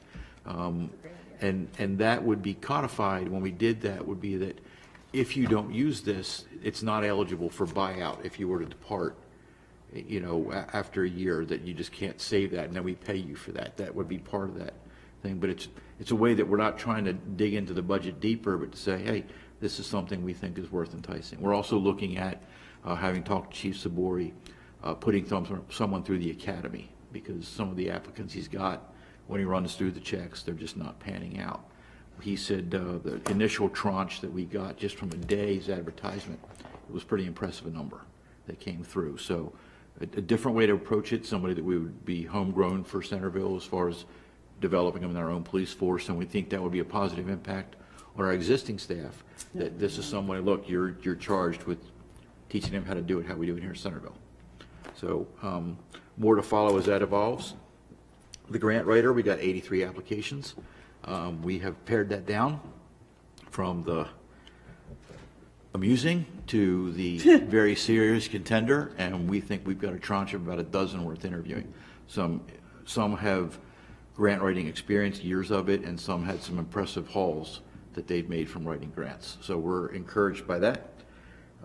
Federal funding, there was another webinar, and it talked about money running through the SRF. So I really want to re-engage a little more directly with MDE, that we're hearing about billions coming down from the federal level, that why are the purse strings so tight where this money is flowing into? Yeah, bipartisan infrastructure bill included $14 billion for clean water SRF. Yes. Not a rumor. Right. So this is the things we're seeing in the webinars. We're like, why is this so slow? What is it? And we hope to hear within the next week that first draft of scoring of applications. And then for congressionally directed spending, I got a second request for details from Senator Van Hollen's office, and I sent that out that day. So we're encouraged by that. Good sign. Yeah. Would it be helpful for council to submit a letter to Van Hollen? We submitted our application. We also had a letter from the Carter Farm folks, what they were doing, and we had a letter from the Symphony Village people.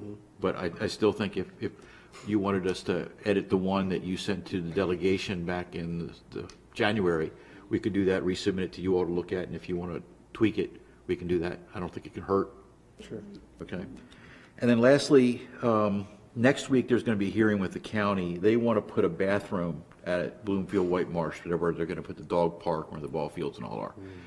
What they want is an EDU from us. They want to run infrastructure out there off of our system. They will pay full freight from Northbrook out to where they're going to put the bathroom in. This line would be specific. It would be a denial of service line. There would be no other spurs off of it. It's one purpose. You can't tap into it anywhere else. That they would pay for to run that out. We're supportive of that. They've got to go through their process, which is probably going to take another 90 days. But I wanted to make you aware of it now so that it doesn't come up at the last minute. It's like, oh, they'd like this. But it's for one EDU and them to tap into the system at one of the two places out of Northbrook that they'd have access. Real quick, is this what was just in the paper, public notice on that specifically? I thought I saw Yes, that's what they wanted to do. So we kind of talked to them. It's like, yeah, slow your roll. Yeah, they put in the paper first. We do what they want. I just have said this a number of times. I am as disinclined to give EDU to the county as I am any developer until we have a full scope of what this looks like. One EDU or not, they are all very precious. Yeah, I understand that. I brought it up because we talked about the dog park, and that was Yeah, kind of I mean, I get it. I just, it feels to me like the county's got their hand out for a lot of EDU right now, so. Well, and in my opinion, we are going to have a request under the county's comprehensive sewer and water plan Absolutely. related to our spray field irrigation system. And scratch for scratch. I mean, speaking of carrot and stick. And that's it. See, I was quick.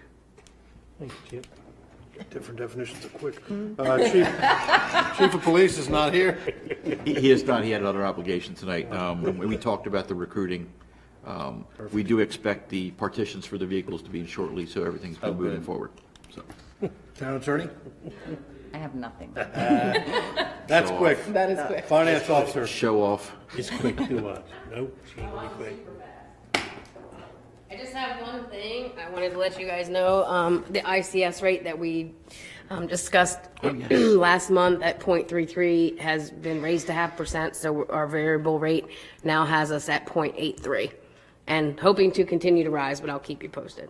Wonderful. Wait a minute. Give them the real news on that. That means another $60,000 Yes. in the town's coffers. Sorry. Very I love, like, green. my head is not, it's all cloudy today. Because it's like It is 10 10 p.m. o'clock. Justified. Yes, thank you. And that, we expect that rate, what we had proffered to you all was that we could fix in or we could wait and stay variable. That's just the first tick. We believe there are 2 more rate increases coming. Once that happens, if we see that start to retrograde, we can lock in at the higher rate and secure, right now we're above 100K a year for us. Go ahead, Kip. They're smirking at me. Butting up. Is that enough? Director of Public Works. Okay, 3 real quick things for you. Vepo, the company that came in, they started Monday replacing the water meters with first phase in Symphony Village. As of this afternoon, by their dashboard, they're approximately 48% finished and very comfortable with thinking they'll be done next week out there. So, Public Works staff has been busy this week. One of the things, we're getting the pads prepped for the generators that we had got some time ago to get installed, one at the DPW shop and one at the Northbrook Water Treatment Plant. So right now, weather holding, we're looking at Wednesday, they're going to pour the pads. So a week to cure, set the generators, and maybe a couple weeks after that, we'll have them in operation. Fingers crossed. So. Just real quickly, Northbrook, this reminded me that we had the problem with the pumps up there where we thought there was a surge coming from okay. And then we had adopted we were looking into some kind of measure to figure out if we could address that. Remind me where that is now? All right. Yeah, and I'm sorry because I may not have included it. We brought to you the authorization for the purchase of a sine wave filter. Right. Which evens out the wave of the electric that's fed to the motor. That's been installed. Okay. Right now, we're waiting on the well contractor to schedule us in to replace the motor that's on the pump, which we have a new motor on the shelf. The thing is that the company that made and sold this sine wave filter to us said, if we put a new motor on that pump, they'll warranty that motor for 5 years. And how many pumps have we gone through in the last 10 years up there? Bunch. We're about, I think we're 10 into it. Thank you for that update. The top of my head. I appreciate the update. And it's been less than 10 years. So, yes. Thank you. Yeah. So, last thing, Public Works got the new pickup finally that we've been waiting for. We actually did some changing around, and when we finally found out that it was going to be September before we got the one that we ordered last September, I was able to call around, find one that was on the lot. It was the last one. We called several dealers and several different brands, and this one was on the lot, and we grabbed it. So we'll get the upfits done on it, and we'll be in good shape. It'll be upfit and still be under budget. Good to see you in a blue oval. About time. Yep, about time, that's right. As a matter of fact, I had to stop using Old Blue week before last because it was having some troubles, and so, yep. Thank you. All right, thank you. Thanks, Kip. Human Resources Manager? Hello, good evening. I just have 5 items. Really quick, I promise. So just updates on backgrounds. I had 3 in the background, 2 ended up withdrawing. They were offered more money elsewhere, so I have 1 left. So working on that, also working on scheduling more interviews for more candidates. So we'll see how that goes, and this is all within the Public Works Department. So open enrollment I have scheduled for next Thursday, May 26th. In the past, pre-COVID, it was always kind of a mandatory attendance, just because in the beginning I wanted to make sure everyone understood their benefits, understood what is being offered, and also to be able to ask questions to the representatives from those insurance companies as they would come in and be there to be the experts per se. So this year it's a little different. It's optional, and you know, I have been sending out employee surveys to kind of get an idea of, you know, what is it that they want to know, what are the benefits that maybe they want to learn more about. So I am taking those into consideration and trying to implement some more informational sessions, you know, for employees, and also working on plan amendments for the July 1. So all the insurance companies, we all have the plans that I have to review, make sure that everything is updated and ready for July 1 effective date. Also going through, I'm working on performance plan assessments. So it'll be a project, but that's another thing. And then also just continuing the personnel manual updates, continuously, you know, trying to stay on top of that as well. So those are all my updates. Thank you. You're welcome. Town Clerk. I told Crystal I will attend open enrollment if there's food, so I might not do it as an optional. I might actually do. I honestly don't even know what I have at this point, so. Fair. I hate to even say that, but, Fireworks on track? Oh. Never mind, we'll talk about that next time. No fireworks this year. yeah, I did review the grant writer, applications. I am working on, fireworks, after communicating with our previous contractor that we've used for probably the last 10 years. They're having issues getting shells, and so recommended that I talk to another vendor. So I'm now in the process of that, a month and a half before the fireworks. So he seemed pretty positive when I talked to him. Just send him his budget, maximum shells, and what the date is, and fingers crossed he'll work it out. So, And there but yes. Also current concern about the YMCA. Yes, there is a concern about the YMCA. I've been With the fireworks. with the fireworks. If there's yes. a building there, then we can't be 500 feet from that building. Yeah, if they are, have a structure there, then we can't have fireworks out at our normal spot. So, and it's looking like there will at least be steel something. Fast? That's what I was told, yes. You don't have a lot of grading to do first, or? The site. They've been grading Yeah, for the site's several ready. years. Everything's fallen off my walls already. They've been grading for a long time. It's going to depend on how they do It's the well pad written. site. That may throw a bit of a wrench into our fireworks. It's always felt closer than 500 feet to my house. I didn't even know that was a thing. I've felt closer than 500 feet to them. So that's all I have. Council roundtable. I just have one quick question for Crystal, and sorry for not asking during your report. How long on average does it take between when someone applies and when they get interviewed? So depending upon the position, sometimes, especially with like public works, it could be 2 to 3 weeks 2 to 3 weeks. Weeks, okay. from when they apply. Oh, Yeah, sorry. well, no, it's. I apologize. You can just repeat it if she's short. No, I'm sorry. No, so to repeat what I was saying is that from start to finish, from when they apply to when they get interviewed, it can, like I said, it depends upon the position, because some positions we keep the ad open for 30 days, like we did with the grant writer position.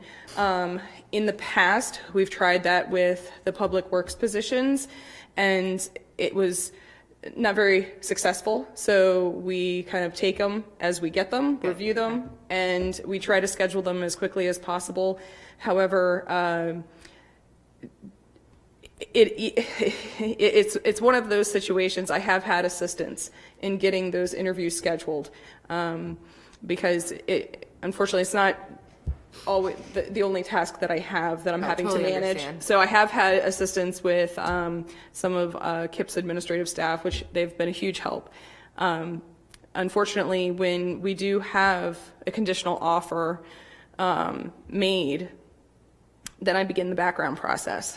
And so that can take some time as well. And yeah, and I know the background Yeah. process is a little bit more immovable. I just think across industry, the biggest thing we can do to get people in is to Is shorten how that quickly. window between Yep. when they apply and when they get an And what interview. we've actually And done. I don't expect us to have like an in-depth conversation about this at 10:15 at night. I But was we just have curious. we have made other alternatives instead of always having in person. We will offer Zoom, interviews just to kind of get that a little bit quicker. So we have tried to make. We're those. trying to snag people quick.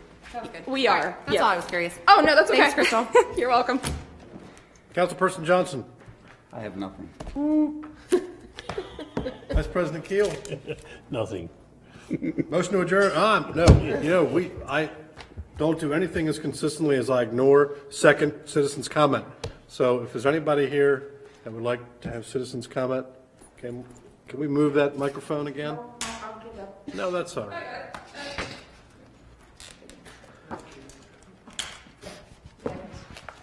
Okay, just a couple of quick things. First of all, going back to what I said about maybe getting some advice from the town attorney. With the situation with the Carter property, we have a businessman who lives in South Carolina. Nobody is allowed to know the name.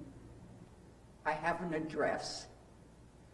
But we're in a situation where more than a year's worth of rain, and you know what we've been going through in the last month, has been going through the roof.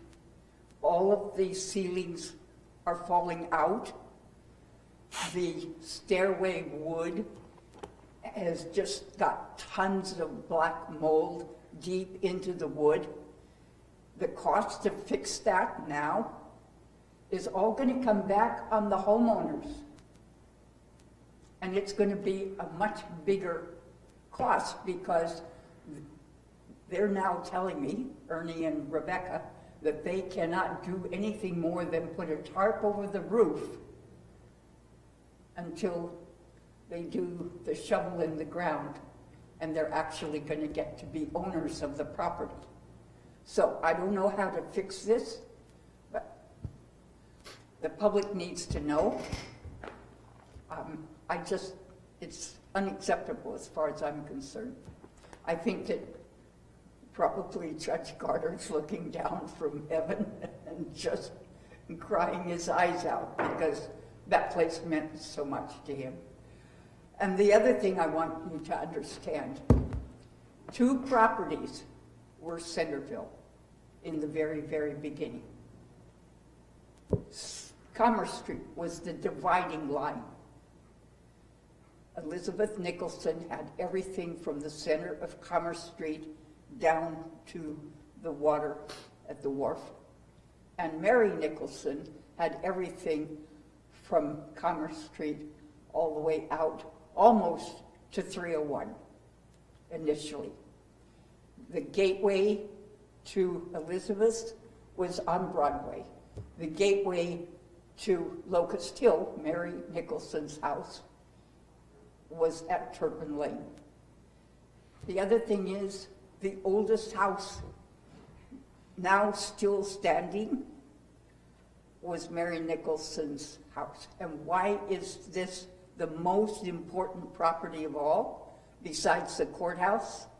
Because Mary Nicholson built that house when she first took the property over, and the courthouse had not been built. As a result, all of the jury trials were held in the house that still sits there, and unfortunately, Jack is now going to do renovations, and we're in a situation of losing that house as well. So. Thank you. Thank you. We have a motion to adjourn? Motion. Y'all make that motion. Adjourn. They all three made it.